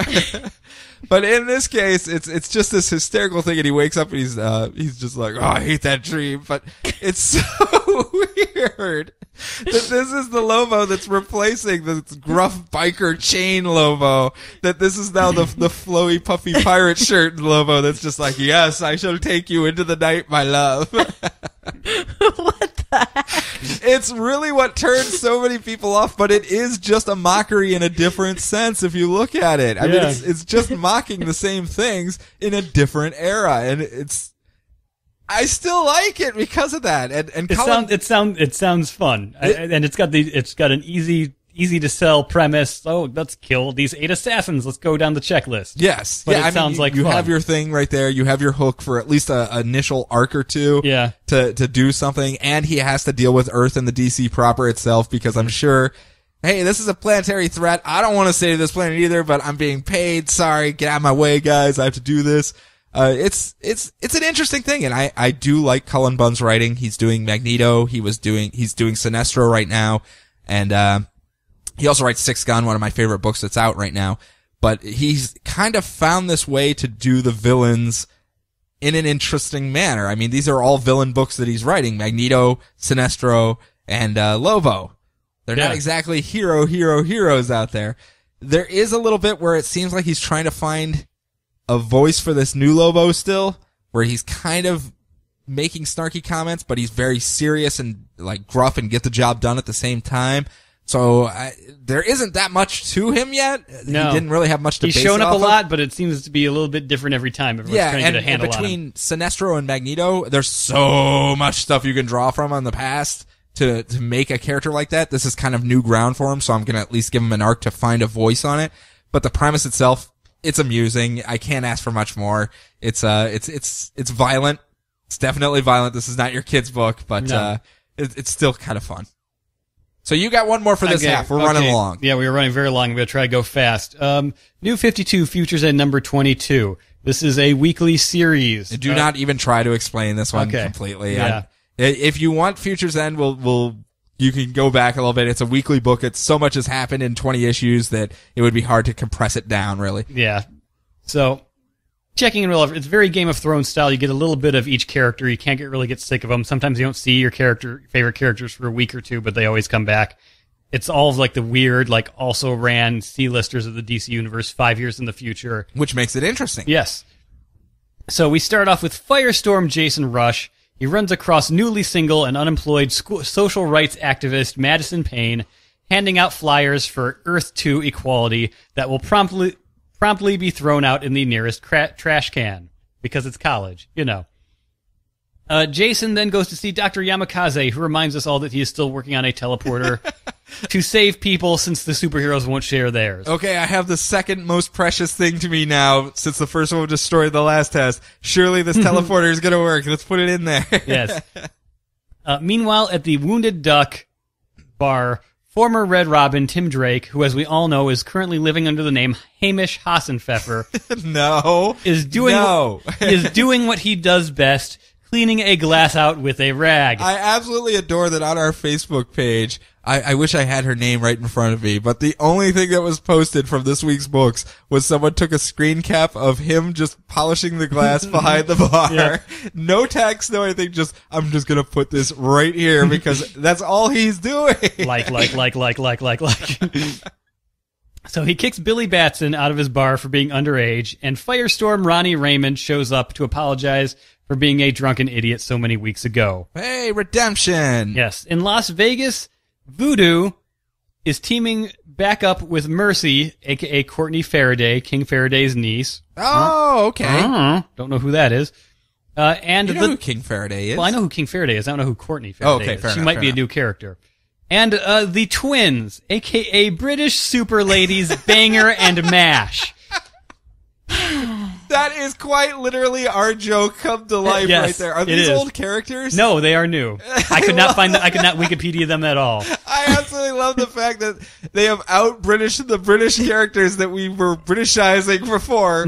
Just always saying bangers and mash, bangers and mash. Yeah, Nigel now- Ridgely would not know what to do with them. And now we actually have characters called Banger and Mash. Yes. Love it. Yeah, so they're taking out bad guys, and two dudes in suits are waiting for them to show up for a trap or maybe an invitation. I don't know. So meanwhile, at a I love when he goes into speed mode. yeah. So meanwhile, at a sleazy Vegas motel, Justin, aka Judah Friedlander, is looking up their Cadmus wiki pages because we more than likely don't know who they are, being new characters or from Wildstorm. These days, they may as well be new characters anyway. Yeah, they do seem to be reinventing everyone from Wildstorm. Yeah, so Mercy has toxic skin, Banger and Mash are near invincible and super strong so long as they're close to each other, and Voodoo can apparently read minds and shapeshift into anyone she's had sex with. So I can see the problems that her series had at the beginning there, if that's the case. Yeah, that's not entirely true. She's like Rogue if she missed the point, if that's what she is. No, that wasn't entirely it. It was a matter of getting enough Maybe DNA intimate could just mean they're very good friends. I don't know. No, she has to get enough DNA in her system so that she can match. You just bite people. Yeah, I mean, if she could drink blood too, I would assume. But that was how she did it in the first issue, and that was why everyone was like, yeah. Which then actually went on to be a very interesting book, but by the first issue, everyone was like, grrr. No, really, if she had just found someone with really bad dandruff that she had to steal the powers of, everything would have been smooth sailing. Why does she keep rustling my hair? Oh, you scamp. Ruffle, ruffle, ruffle.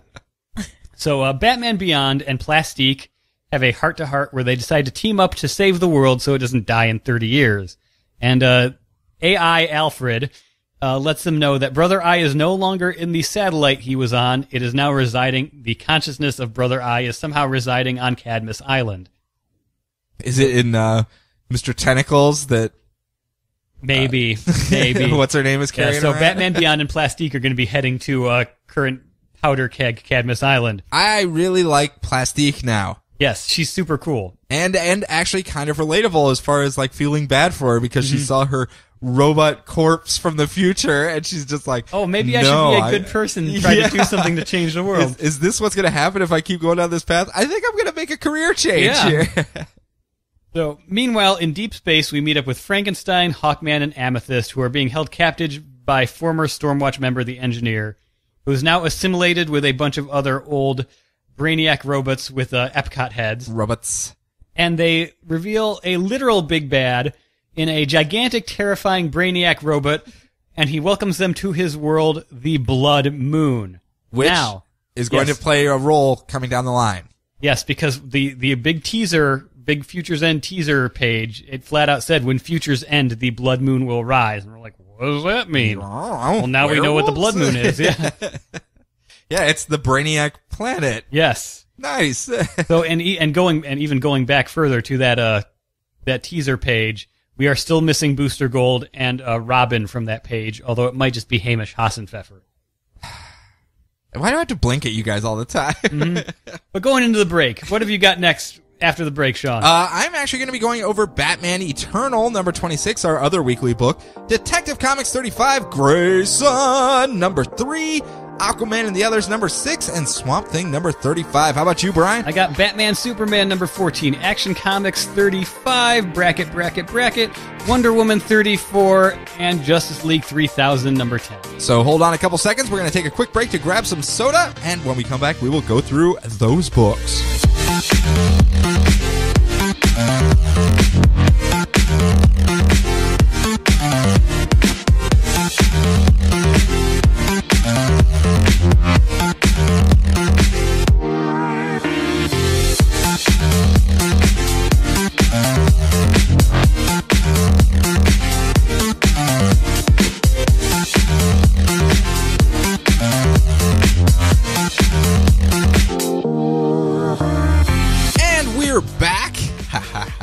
We're going to go over some more books. Yeah, it's not 5 years from now. I can do that again. So now we're going to start up the second half, also known as the Bat half of the show, because it's kind of where we relegate all the Batman books. There are a number of them. And the first one we're going to cover... Only a few. Only a few. We had to move one to the front this week. We did. This one is Batman Eternal number 26. Just like Future's End, another weekly book. And this is basically someone is systematically dismantling the Bat family and causing issues for Batman. And they've done everything from had Commissioner Gordon arrested. Alfred has been injected with fear toxin and is in the hospital right now. The Bat family themselves are kind of squabbling amongst themselves. It's a bad time to be a Bat right now, pretty much.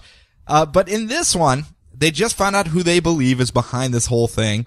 And that is a gentleman by the name of Hush, Brian's favorite character in the whole wide world. Mm-hmm. And we actually get kind of his history in this, but we'll get to that in a second. This one, Batman is recovering back at the Batcave because he just got his butt whooped in the last issue. And he's like, okay, well, I'm going to get back out there after Alfred's daughter, who is kind of taking the role of Alfred now, patches him up. And before he can get dressed, Red Robin, Red Hood, and Batgirl show up and go, whoa, whoa, whoa, whoa, whoa. This is just like the whole Joker thing. Someone seems to be systematically destroying our extended family here.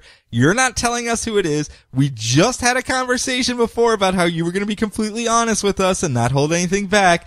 Who is it? What's going on? What aren't you telling us? And he's like, it's Hush. And everyone exchanges looks and goes, oh, it's Hush. Oh my goodness, it's Hush. Oh my gosh, it's Hush.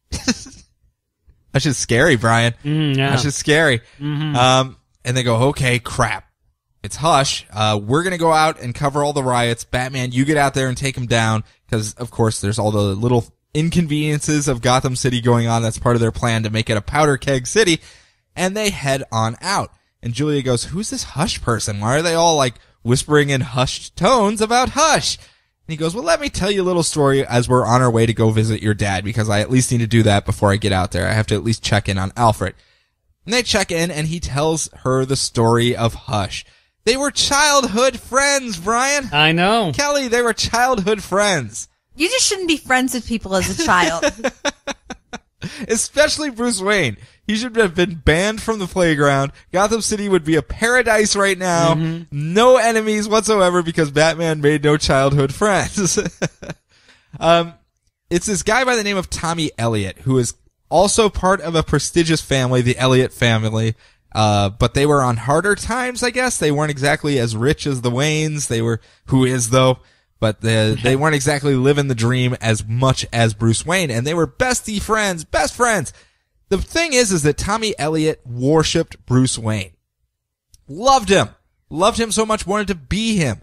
Creepily wanted to be him. Started making his hair look like him. Started dressing like him. Started talking like him. Started claiming he was him when picking up girls. Ooh, I may have an evil villain out there that I don't know about. Because I did have a childhood friend that did that. Now that I think about it. Ruh-roh. In 2 years, this is going to come back to haunt you. Yeah. This goes to the point, though, that when Bruce Wayne's parents die, he sets up the murder of his own parents so he, too, can be an orphan, just like Bruce Wayne. He. Okay, But this goes to a point where Bruce Wayne is like, dude, you are skeeving me out. No more. We're not hanging out. And this Tommy Elliott bashes his face against the mirror. He's all pissed off at Bruce Wayne, and it cuts him. And as he is wrapping the bandages around his face, he swears vengeance against Bruce Wayne, kind of adopting his current look of bandage face, McBanditry face, Hush. And that's kind of the history of Hush. And he's spent all of his time trying to get back and destroy Bruce Wayne because he knows he's Batman. That's a much better origin than his original one. Was it? What was his original one? You want me to spoil High Hush level. for you? No, never mind then. Yeah, Okay. never mind. I want to go back and read that still. But speaking... Do you really? I do. Do you? I have to He hide does. it from him. So he doesn't spritz water on it and throw it away. Bad Hush. Bad. Speaking of revenge, though, spoiler. What is her name? Spoiler. No, she is breaking into the prison where her father is being held captive. Because remember, she just got him arrested last issue or 2 issues ago. And she just wants to gloat. She breaks in and she has her phone with her and she's like, guess what I'm going to do? I'm going to spoil your plans. I'm going to post them online. I just had to show up so I could see your face when I did it. And she goes, and boop, and pushes publish. And that's when her dad starts laughing. He's like, ha ha ha, you noob. You have no idea what you just did. Why don't you take a look? And she looks at the article she just posted and it's actually a bounty request for her own head for $10 million. And he goes, oh. Oops, not good. Now everyone in Gotham City is going to be gunning for me. Not a good day to be, spoiler. Way to go, Stephanie. Yeah, but her father, Cluemaster, is like, you mess with the bull, you get the horns, girl. So I guess he hacked her phone beforehand and edited everything and made it that. Cluemaster, master of Microsoft Word. So elsewhere, though, martial law has been declared, and as Batman is searching for Hush, Tommy Elliott, who is actually Hush, puts on his doctor uniform and goes into the hospital and checks out Alfred. He goes, okay, he's under my care now, because that's what doctors could do. They could just claim care for a patient, and checks him out and says they're putting him somewhere safer, a mental institution, and it is kind of a mental institution.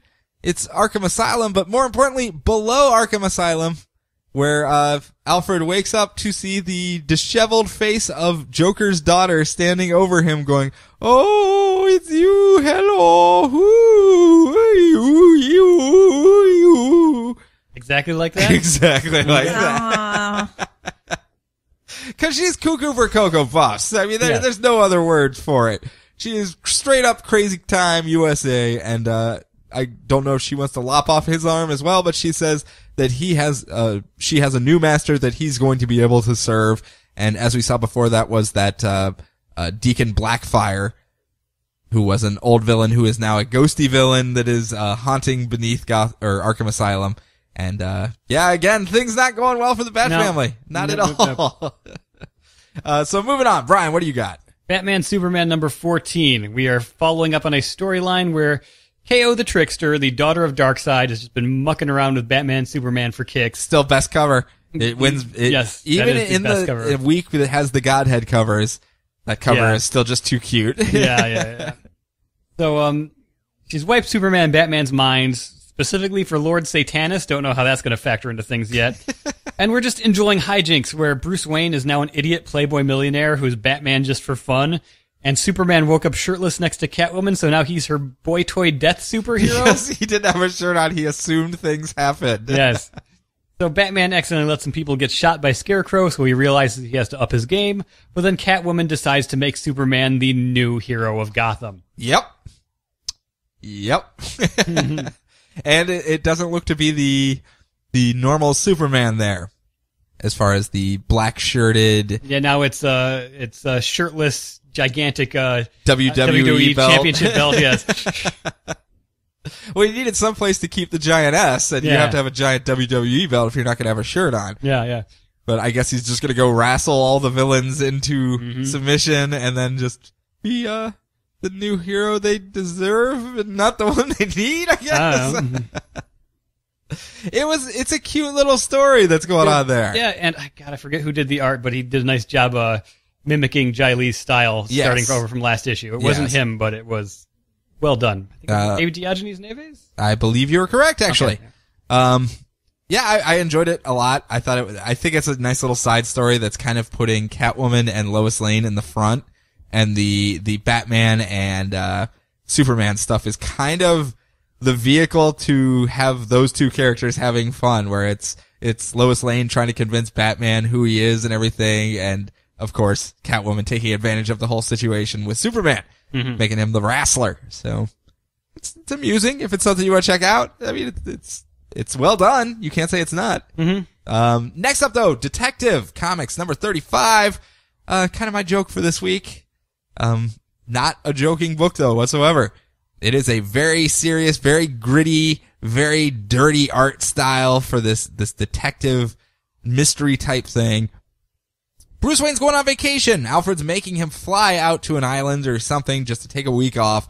But of course, as they're waiting on the tarmac, a ghost flight comes in, some plane that they cannot get anyone to respond. It's been radio silent for hours. They don't know what's going on. It's just flying into land. So they clear the tarmac, they clear the runways, and this plane comes in and crashes straight into the terminal. In glorious splash pages and action scenes, it's just this plane tearing through the terminal, and Batman goes out to save as many people as he can, and then works his way into the airplane itself.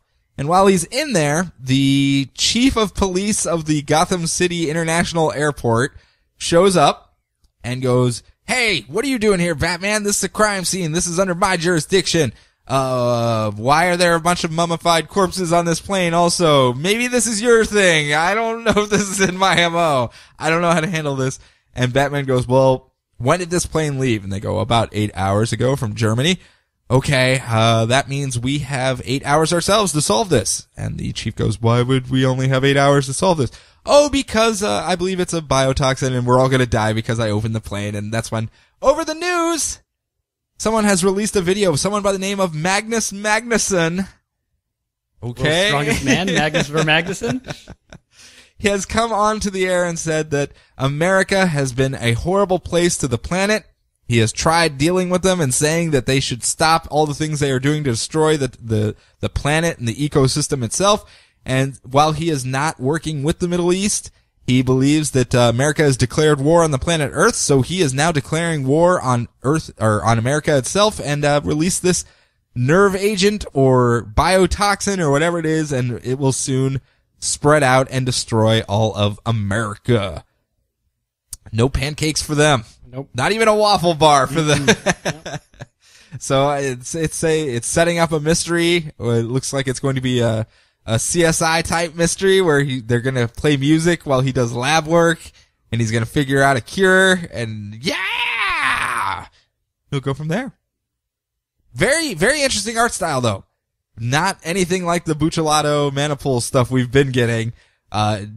Stylized in its own right though. I know you flipped through the pages. Did you like what you saw, or was it just kind of a little too dirty for you? No, it was interesting. Okay.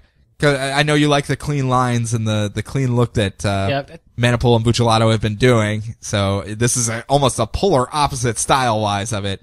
A lot of shadow work. The guy that did that Flash fill-in story that had a dead man show up. I don't know. I possibly they tend to work with the same people. Yeah, if it was, I like that. It certainly didn't seem it was good, but it didn't. Even though it didn't fit the Flash, you know. Yeah. Well, this fits the detective model at least. It's that noir style. So, moving on though. Do I go again or do you go? Yeah, you go. Grayson. Oh, Grayson! Yes, my favorite time of the week. I gave you guys the intro to this last week at the end of the show. Before we do though, Dick Grayson, of course, former Robin. During the whole Forever Evil thing, when the villains took over, it was believed he was killed, and they used that as an excuse, Batman. This is a good chance for you to infiltrate this other spy agency called Spiral and find out what's going on. We're not going to tell anyone else you're alive. You can kind of go off radar, infiltrate them, and figure out what's going on there. And that's what he's doing now. He is now Dick Grayson, International Man of Mystery, because they are going around and gathering up the body parts for Spiral of this character by the name of Paragon, who apparently has the powers of everyone in the Justice League, kind of. But they're specific to body parts. Like we saw the stomach that had the increased metabolism that gave whoever had it super speed, and then I don't know, bunch of different body parts. And in this one, they're after the eyes of Paragon. And someone has taken them by the name of the Old Gun, who is this grizzled kind of biker-looking guy with two pistols, but he lost his eyesight and he has been hardwired into his guns so that he can see through the barrel of his guns. Okay. It's actually a cool character. We're going to get to him in a second. But this issue, because it is such a ruthless bad guy, he's a hired assassin. They know he's going to be a hard capture to get his eyeballs off of. They're being teamed up with Agents 1 and Agents 8. Both him and Bertinelli are teamed up with these other two Spiral agents to go out there and get this. Now, Agent 8 is this other woman who is teaching Grayson how to shoot a gun. Because he's hung around with Batman so long, no guns, that's a rule. We're spies, you need to have a gun. You carry a gun, you need to know how to use your gun. And it's this whole big thing about how that's not really his style, and he keeps shooting at the target but missing the center mass. And it's hard to tell if he's purposefully missing to do injury shots or if it's just he's not good at shooting, period. It's kind of interesting the way they're doing it, but it ends with him basically sleeping with Agent 8 in the big splash spread of her calling him a noob or something. He's like, that's not my name. My name is, and then it goes, Grayson, ooh! As they are passionately making love, and it's I loved it again. It's just that whole James Bond yeah. Dude, they have a guy that can see through the barrels of his guns. Yeah. Yeah. How can you not have a James Bond type feel to this now? Yeah. Super spy with a guy that can see through his guns, and actually the panels where he's looking, it is the circular look of him looking through the barrels of the guns and stuff. So they all head out. Let's go get those eyeballs. And they try to get him. It's actually Grayson ambushes him in the restroom at the urinals as they're both taking a leak, and he's like, you done yet? No, not yet. You done yet? Yeah, I'm done. Why are you asking? Well, because I didn't want to get dripping all over the place, and all the other agents are yelling at him for being too goofy, and he's like, come on, guys, we gotta have fun. It's goofy spy time. I'm Dick Grayson. That's what I do. I have a blast. And this old gun ends up getting away in the whole thing. And as he does so, the rest of the team yells at Grayson because he's the one that let him get away. He had the kill shot. He had his gun up, but he refused to pull the trigger. And they're all like, dude, you have to do that stuff. You're putting our lives in risk at that point if you're not willing to go the extra mile and do what you need to do. He could have killed all of us. You got to do that. And Grayson's kind of feeling bad about himself. He doesn't know exactly what to do. They have a good point. He has to protect his friends, but he's still, the guns and the shooting, not really his bag. Not really his deal at all. So he opens up his clock radio that he has set up as a two-way radio to the Batcave and calls Batman. He goes, hey, Batman, the other kids are saying I need to shoot people. And they have a conversation about it, and it's actually kind of a cool thing. And he goes, hey, can you actually use the good computer and look up some information on this old gun guy? I believe he's looking for his kids right now. Any intel you have would be great. And Batman comes back to him and goes, hey, yeah, there's a kid that's actually just starting his first day of school at this particular school, and that's when he puts one and one together, why he wants the eyes and everything like that. And Grayson goes and actually finds him on the rooftop of the school, watching his son that was taken away from him playing on a playground. And he's watching him through the guns itself. And Grayson shows up and they have a standoff, and he goes, look, dude, I'm not here to mess with you, but do you really want your kid to see you the first time he sees you shooting me in cold blood on a rooftop? And they go, no, let's have a conversation. And he goes, here's the eyes, by the way, before we do anything else. I tried to graft them in. I can't get them to work. They won't interface with me. I just didn't want to see my son and have us see for the first time through the barrel of a gun. That's all I wanted, really. That's it. And Grayson's like, dude, I understand completely. It's cool. All I needed was the eyeballs.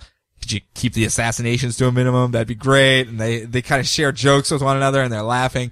And that's when a sniper bullet comes across and shoots out the throat of the old gun, and leaving Dick Grayson going, no, what's happening? And over his comms, the other agents of Spiral are like, good job flushing him out, Grayson. Good job. We'll take it from here. You got the eyes. And he turns around and he's like, no, don't do it. And as the old gun falls, he actually shoots Agent 8 right in the face. Oh. And she drops dead. And he's like, no, I was sleeping with her. No, guns are bad. Guns are bad. And the other agents are trying to get in touch with her. Oh, well, hopefully his kid didn't see it then. Oh, no, the kid looks up as his dad is dying, bleeds out on the rooftop, and he sees him through the barrel of his gun as his son's looking up, like horrified at this horrible sight that's happening on a rooftop. And Grayson's just on his knees like, this is the worst day of my life. Aw. Yeah, it turned so quickly on me there. I was just like, no. But back at Spiral headquarters, the leader of Spiral goes, hey, Helena Bertinelli, someone had the audacity to hijack our communication system to make a phone call and did not share who they were. They're obviously very good at hiding it. So I need you to find who it was and, let us say, with extreme prejudice, remind them of the rules of Spiral. And she's like, okay, I'm going to kill whoever was making that call once I find out who's doing it. So that's not going very well either. But holy crap, a dark turn for Grayson there at the beginning. Good story though. Really good story. A little ham-handed with the guns. But for this character, it makes perfect sense. It makes absolute perfect sense, and a great villain to have as their head on hanging a lantern on the gun issue itself when it comes to Dick Grayson and his time with Batman and now being a spy with a gun and how he's going to react with it. But at the end, he's just, they're yelling at him, Agent 38, what's happening there? Or Agent 37, I'm sorry. And, he's like, that's not my name. My name's Dick Grayson. But I'm very unhappy about it right now. Moving on to Action Comics number 35. Man, no respect for Grayson. I love Grayson, but we're also short on time. I know, go ahead. Action Comics number 35. Superman Doomed bracket aftermath bracket. This one made me so sad. Yes. Superman and his beard come back from the black hole he stuffed his actual literal beard that's on his face, not any other term of the beard. That he stuffed Brainiac in to find out his new status quo.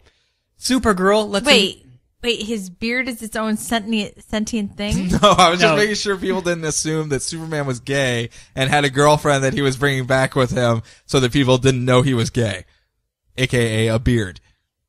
Okay, I would have had I have no idea what you're talking about there. I just thought people won't stop talking about his beard in this issue, so it's almost like it's its own character.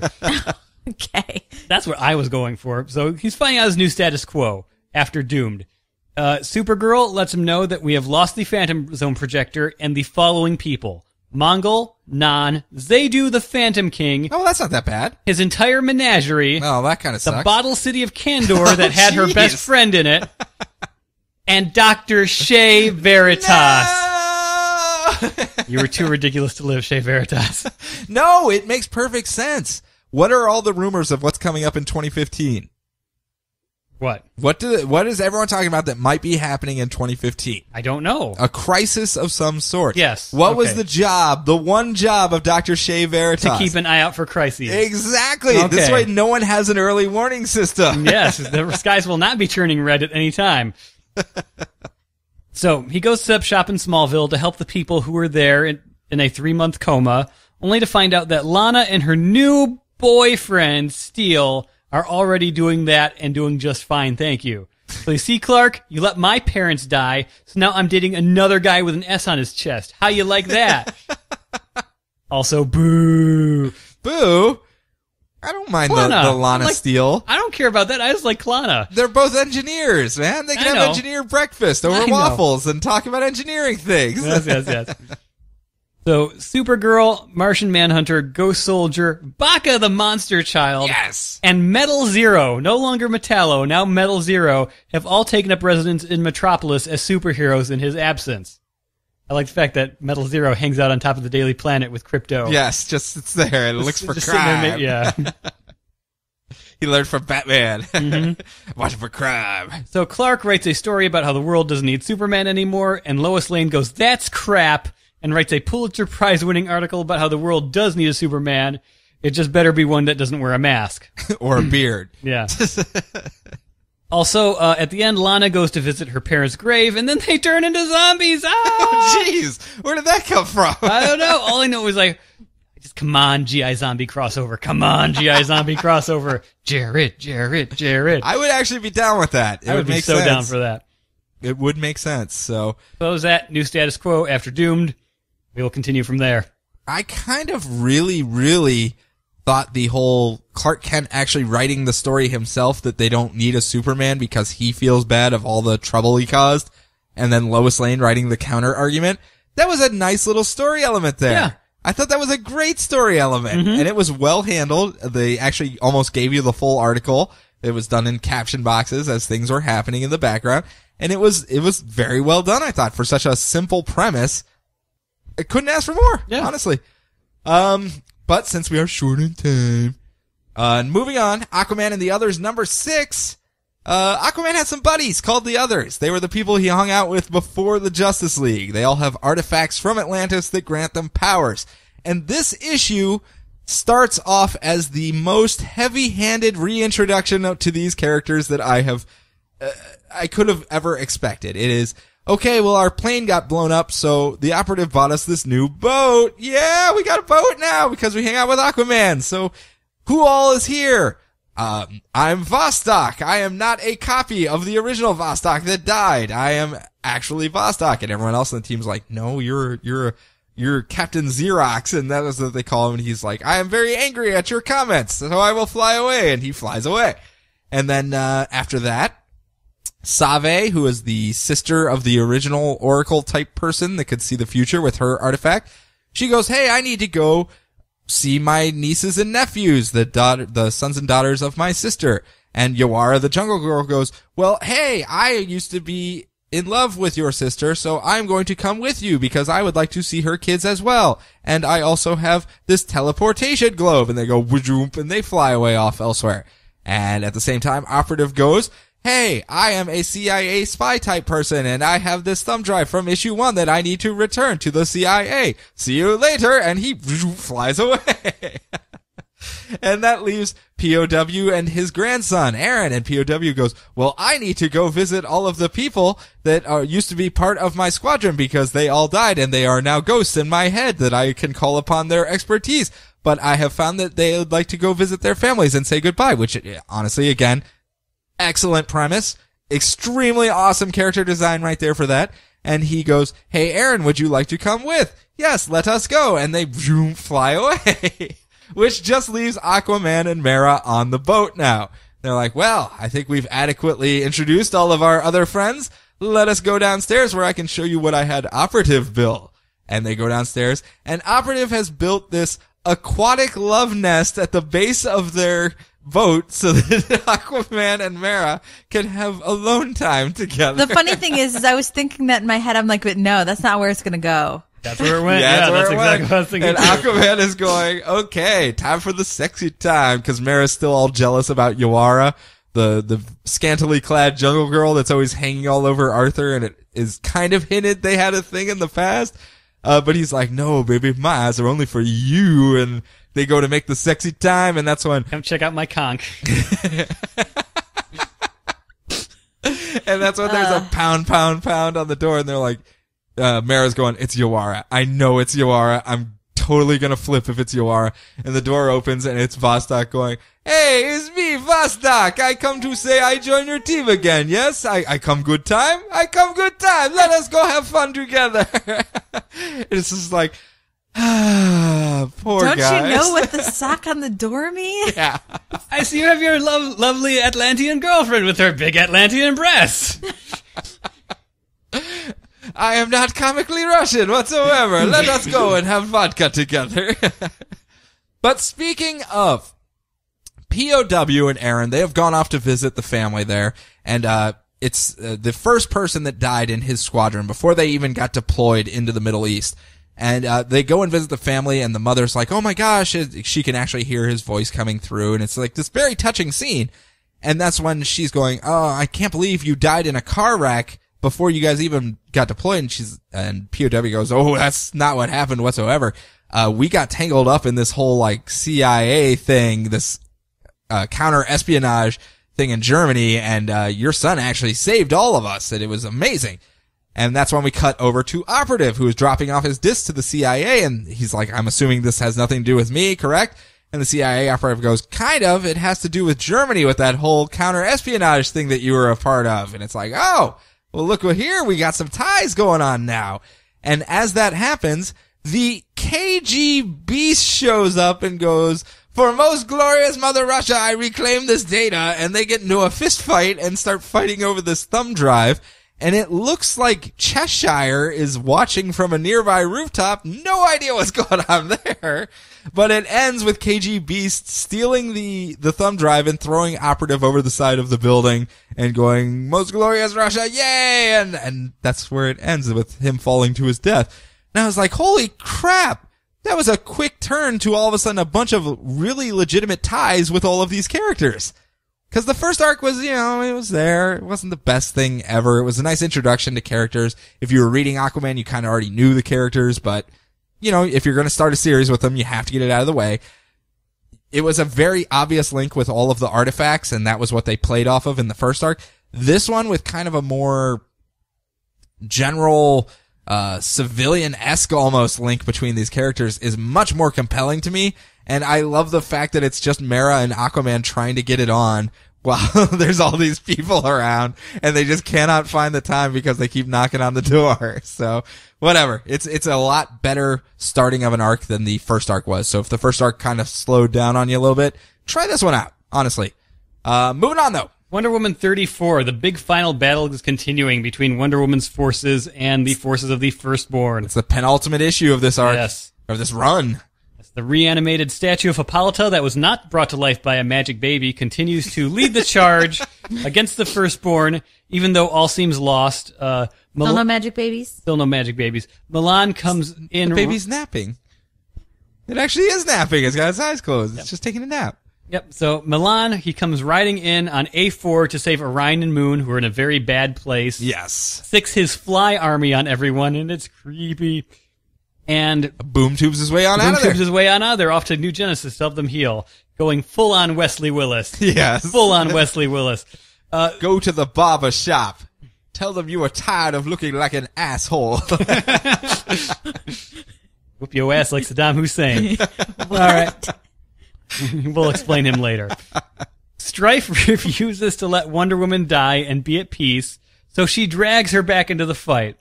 Orion and company come back from New Genesis, and the tides have turned because Hephaestus has shown up riding in gigantic elephants with wrecking ball tusks. Yes!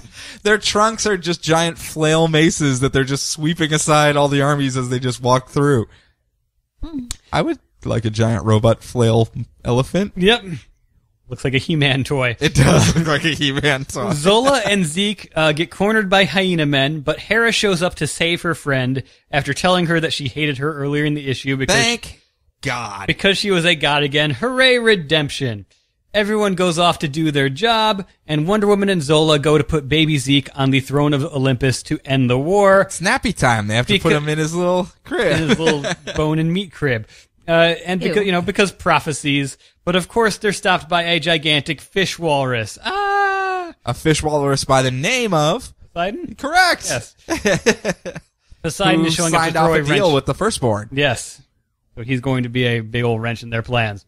Probably. He's been kind of lurking in the background, not really doing much. We never got to see what his end of the deal was, and I guess this is the payoff. The next issue, the end. The end. It's going to be so sad, but it's been so run. good. Such a good run. I would not. The fact that it's going to have an actual ending as well almost makes it even better to me. So exactly. We'll see where it goes from there. If you haven't been listening to the show, Wonder Woman is our highest recommendation. Yes. If you are not reading anything and you want to read something, start from issue 1 though, and go from there. Don't just buy an issue and pick it up. Just start from 1. Trade 1. Go on. Yes. You will enjoy, if you're into the whole modern gods mythology type stuff, the Percy Jackson-esque Percy Jackson meets Nightmare on Elm Street, I guess, yeah. A little bit more original in its portrayal of Greek myths. A lot more blood, a lot more carnage, a lot more, but it doesn't hang its hat on that either. So it's not just carnage for the sake of carnage. Swamp Thing. Who can tell me who Swamp Thing is? Alec Holland. Okay, that's his name as his person. But he is the avatar of the green. Yes, because there are certain kingdoms throughout the world or throughout the cosmos that represent the archetypes of nature, I guess. We have the green, which is plants. We have the red, which is animals. We have the rot, which is obviously part of the circle of life. It's in there as well. It's kind of the creepy, slimy part of it. And we've even met the gray, which are the mushroom people. Yes, the mushroom people that are... They're princesses in another castle. It's not quite plants, it's not quite animals, so they got their own kingdom as well. Yes, so they got their own kingdom as well there. This issue, we're being introduced to a new kingdom. Not one that we haven't met yet, like that's been around for all time. One that has actually just come to recognize itself as sentient, as its own thing. And that is the Machine.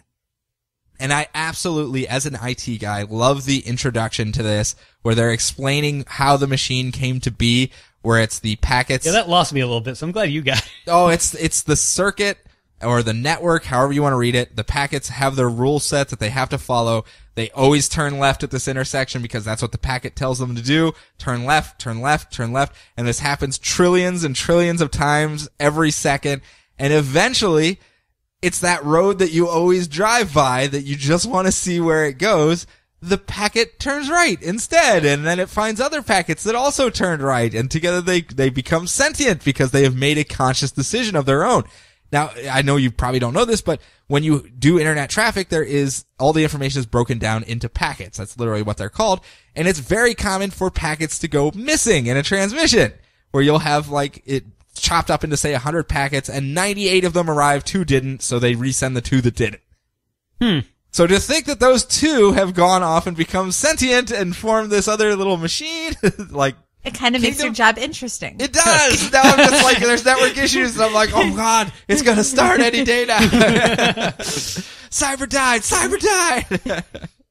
But they look around and go, all of these sentient machine people, the packets themselves, they look around at the Earth, they look around at these kingdoms of nature and go, whoo, boy, this is messy. This is not orderly like the machine does. We as the machine understand. You go left if you're told to go left, except for that one time when I went right, but that's okay.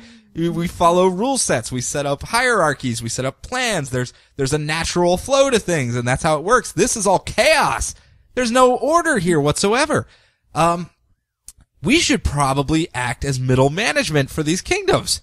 I think that's where we would shine. So they show up, they send off, they don't have an avatar because they think that's crappy, that's inefficient. They have their middle management people, and the guy that's in charge of middle management is this robot named Calculus.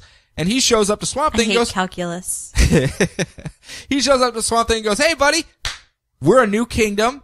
We're kind of going to be the kingdom of middle management here. So we wanted to ask if you would just hand over control of the green to us. You can still be the avatar. You can go be the whole champion thing. They even show him images of him dressed up like Superman as Swamp Thing. Like it's grown the thorn Superman crest on his chest. And he's big got bagel pedal cape. Yeah, it's actually very cool looking. He's like, you could go do all the superheroics you want, be a hero. We'll handle all that mundane management of the green that you don't even want to do yourself. You've even said it. You said, I don't even know how to do all this stuff.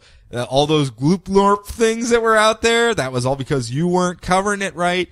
We'll do that. You do your part. What do you say? And Swamp Thing... You're missing the most important part. What's that? The fact that he talks like a machine that has learned English from the internet. Yes, he does talk like a machine. He keeps asking Swamp Thing for a cam sesh. Yes. Instead of an actual meeting between the two of them, he's like, hey, cam session, want to do that? It's actually a cool design. So Swamp Thing turns him down. He goes, no, I don't know enough about you guys to do that, so get out of here. Go on, get out of here. And he goes back to the Parliament of Tree, I guess we'll call it, which is an old Swamp Thing that has been helping him out after the old Parliament of Trees was killed by Swamp Thing. And he goes, hey, Parliament of Tree guy, come on out, Jonah. And this little creepy tree grows out of the swamp and goes, hey, Swamp Thing, how's it going? Oh, not too bad. How about you? Doing okay, keeping the whole green thing in check. By the way, I was introduced to this whole new kingdom that seems to have appeared. Has that ever happened before, where a new kingdom just shows up? How do we usually deal with that? And Jonah goes, oh yeah, I forgot you didn't go to Swamp Thing school. You were just kind of thrust into this whole thing. You would know that whenever a new kingdom arises, it means it's going to be a catastrophic extinction level war that will probably destroy all life on the planet until a balance is found between all of the new kingdoms and how they're going to interact with one another. He goes, I don't like that at all. And Jonah tells him, well, then you should just destroy this new kingdom before it builds a power base and this war can happen. Don't worry, another one will come up at some point, but as long as a new kingdom doesn't arrive, we're super cool. No extinction level war to worry about. So he goes, okay, well, let me go find him. And he goes into the green, into plant life itself, and he finds in this piece of seaweed underneath the sea that they have set up on this iceberg or ice flow or whatever it is. The machines have built this outdoor server bank because it would make sense. They would be extremely hot, so they would need natural cooling. And that's where they've set up shop. And he's contemplating whether he wants to just tear it all down right there with his plants under the sea. And he goes, you know what? No, I'm going to hold off. I'm going to give them a chance. If they make a mistake, I'll do it. But I'm just not going to do that. And then the last page is we see Calculus has shown up in the swamp with a bunch of lumberjack robots. And he just goes, execute the program. And I'm assuming that's a double entendre of executing Swamp Thing as well.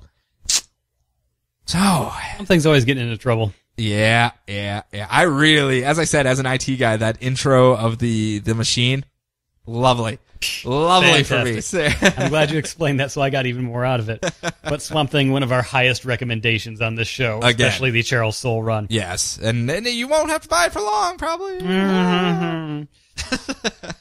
But we ended the show with a book that has surprised me something fiercely as well. Yes, Justice League 3000, number 10. It's the Justice League in the year 3000. They are parasitic DNA clone duplicates of the Justice League. DNA viruses would probably be the best way. Yeah, DNA, yeah. They overwrite the DNA of their host with the DNA of who they've been programmed to be or who they used to be or whatever. Yeah, so they're people who got killed by the DNA of Clark Kent or whatnot. So the Justice League 3000 goes off to Ariel Master's old hiding place from the 5, Camelot 9, the home planet of Camelot 3000, which is an actual old, like, classic DC miniseries. Is it really? That has never had any ties to the DC universe before. Well, there you go. So, hey, they both got 3000 in the title. Let's do this. It's kind of fantastic. So Andre 3000 is going to show up soon. He will be showing up Awesome. soon enough, yes. So it's like Space Camelot. Therefore, there isn't any technology but the transporter that they came in on. So they have robot horses? No. Oh. So they booby-trap it to send the 5 to Etrigan's dimension, the demon, since Camelot 3000 was about to fight him and his demon army to weaken the 5. Then they show up after already having a battle with a gigantic army. Then the Justice League 3000 wipe the floor with them thanks to strategy. They built the 5 up as these impossible to defeat invincible enemies, and they take them out in a believable manner rather quickly. Yeah. And it was a lot of fun. Go Justice League 3000, and the big bad of the 5 being both Koval and one of the Wonder Twins, Terry. Yes. Is there still kind of in the background. They defeated them, but they've taken them prisoner. They're on this non-technology world, so all their technological superpowers can't be, used Jumping against across, them. Yeah. The best part, though, is they go to see the King Arthur of Camelot 3000, and then afterwards, Super Douche is going, I don't like this whole king-queen monarchy thing. It's just un-American. Yes. Yes.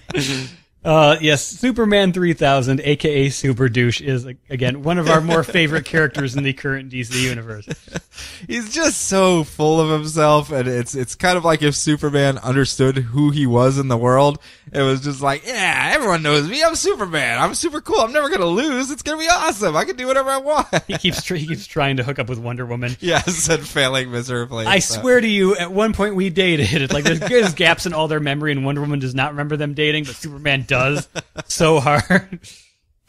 Yeah, it's a fun book. We've said it every month, or at least I have, that it wasn't something I was expecting that much from, and it's actually delivered a good story. Yeah, I wasn't really sure if it was going to make it past the first arc, but it's been a lot of fun, and I'm really enjoying where they're going. Their world is opening up a little bit more. Yep, and now that they're not stuck just dealing with the 5, I mean, it's opened the floodgates now. They can just kind of do whatever, i.e. Camelot 3000. So if you missed the bwahaha-ness of the old Justice League International, here you go. Well, there you go. I haven't read that yet either, so that's still on my list. Same creative team, Yes, I assumed as much. But that's it. That's all of our books for this week. We did it! Yeah! Woo! So as a reminder to you guys, you have to go out there and buy these books. You have to support them, because if you don't buy them, what will happen? They'll get canceled. Well, or they'll get replaced by them. They won't make them anymore. Yes, and then nobody wins. And then no one wins. It's like we haven't been doing this for 2 years now. Oh, I thought it was a new, fresh start, Sean. It doesn't mean that the easy catchphrases aren't going to end, though. But make sure you do support the hobby, because there are some really good books out there.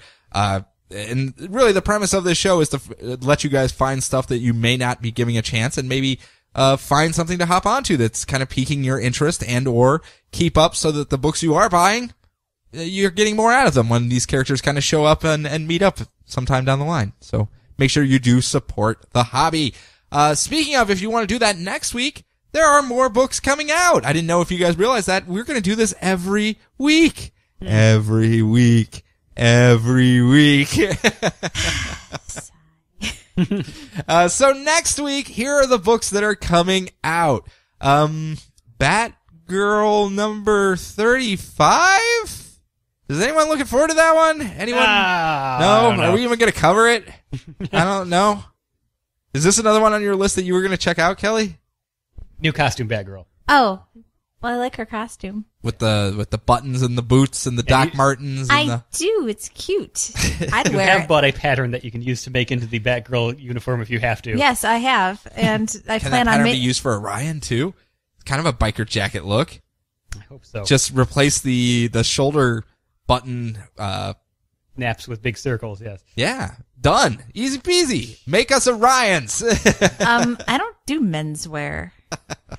But we have the beginning of a new long story arc in Batman Endgame, number 35. Yeah. Okay. Actually, it is kind of interesting. We just got done with 0 Year, and which was the beginning of Batman. Now we have Batman Eternal taking place, which is kind of the middle. Endgame is what is the capstone to this. So it's end? It's the end? End of the game. Endgame. Okay. Of this larger story that I guess Snyder wants to tell between the three. Okay. So I'm willing to give that a shot. It's obviously well scripted and well plotted if he's doing that much as far as before, middle, and after. So I'm willing to give that a decent look here. We also get Batman Eternal number 27, Constantine number 18.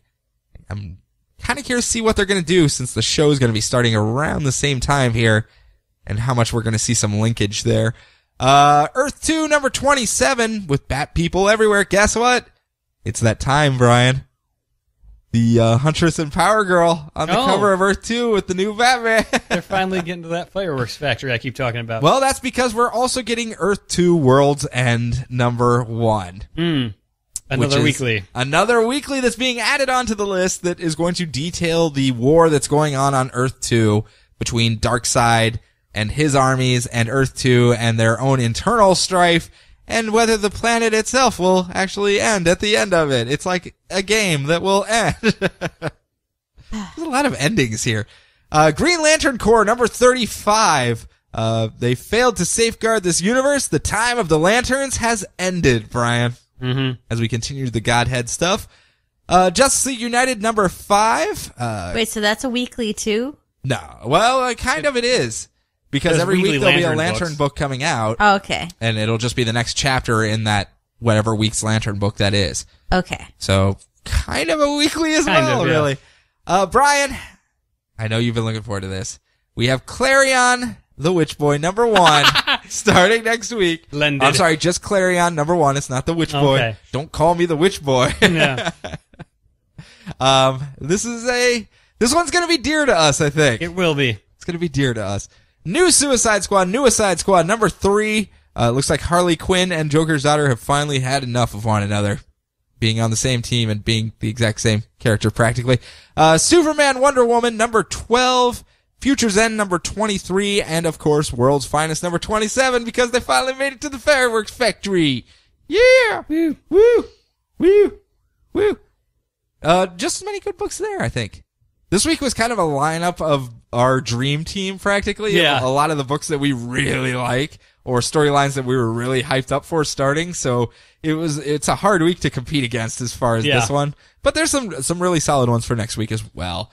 If you do want to contact us, if you want to reach out and ask some questions now that we are back in the swing of things, you can do so using what, Kelly? The internet. That's right, the internet. Your packets may get lost and form a new consciousness, but you can go to the internet and just type in DCR Podcast and find us pretty much anywhere. We're on all the social media things practically. You can email us. Just not on the Instagram. Just No not the Instagram. You can email us at feedback@dcrpodcast.com, and of course the webpage dcrpodcast.com has all of those links to those things. But you guys know how to use the internet. I say it every week. That being said, guys, do you have anything you need to do before we take off? We actually didn't run over as long as I thought we were.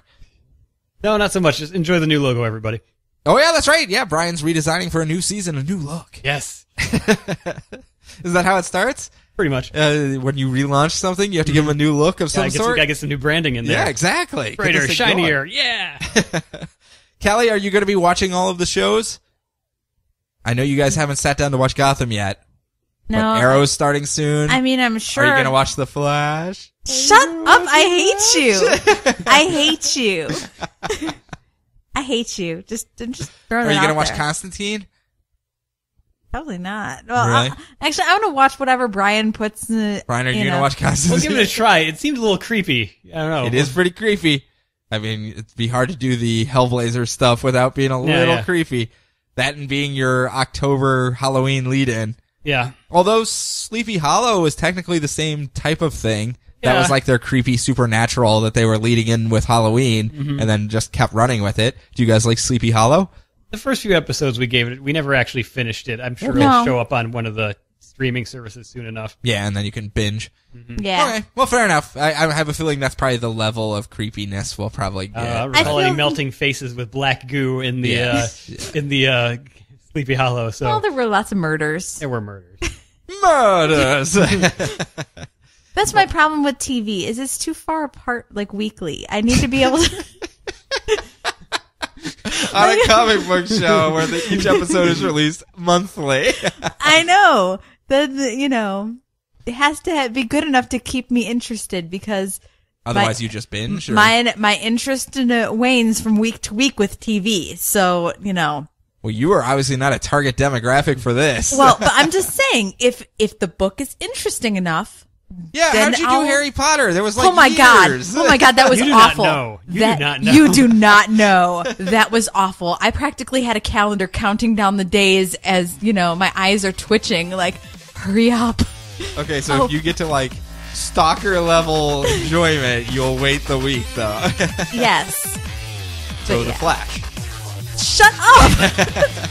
All right, guys. So for this week, enjoy your books, enjoy your week, enjoy your lives, and we will talk to you next week.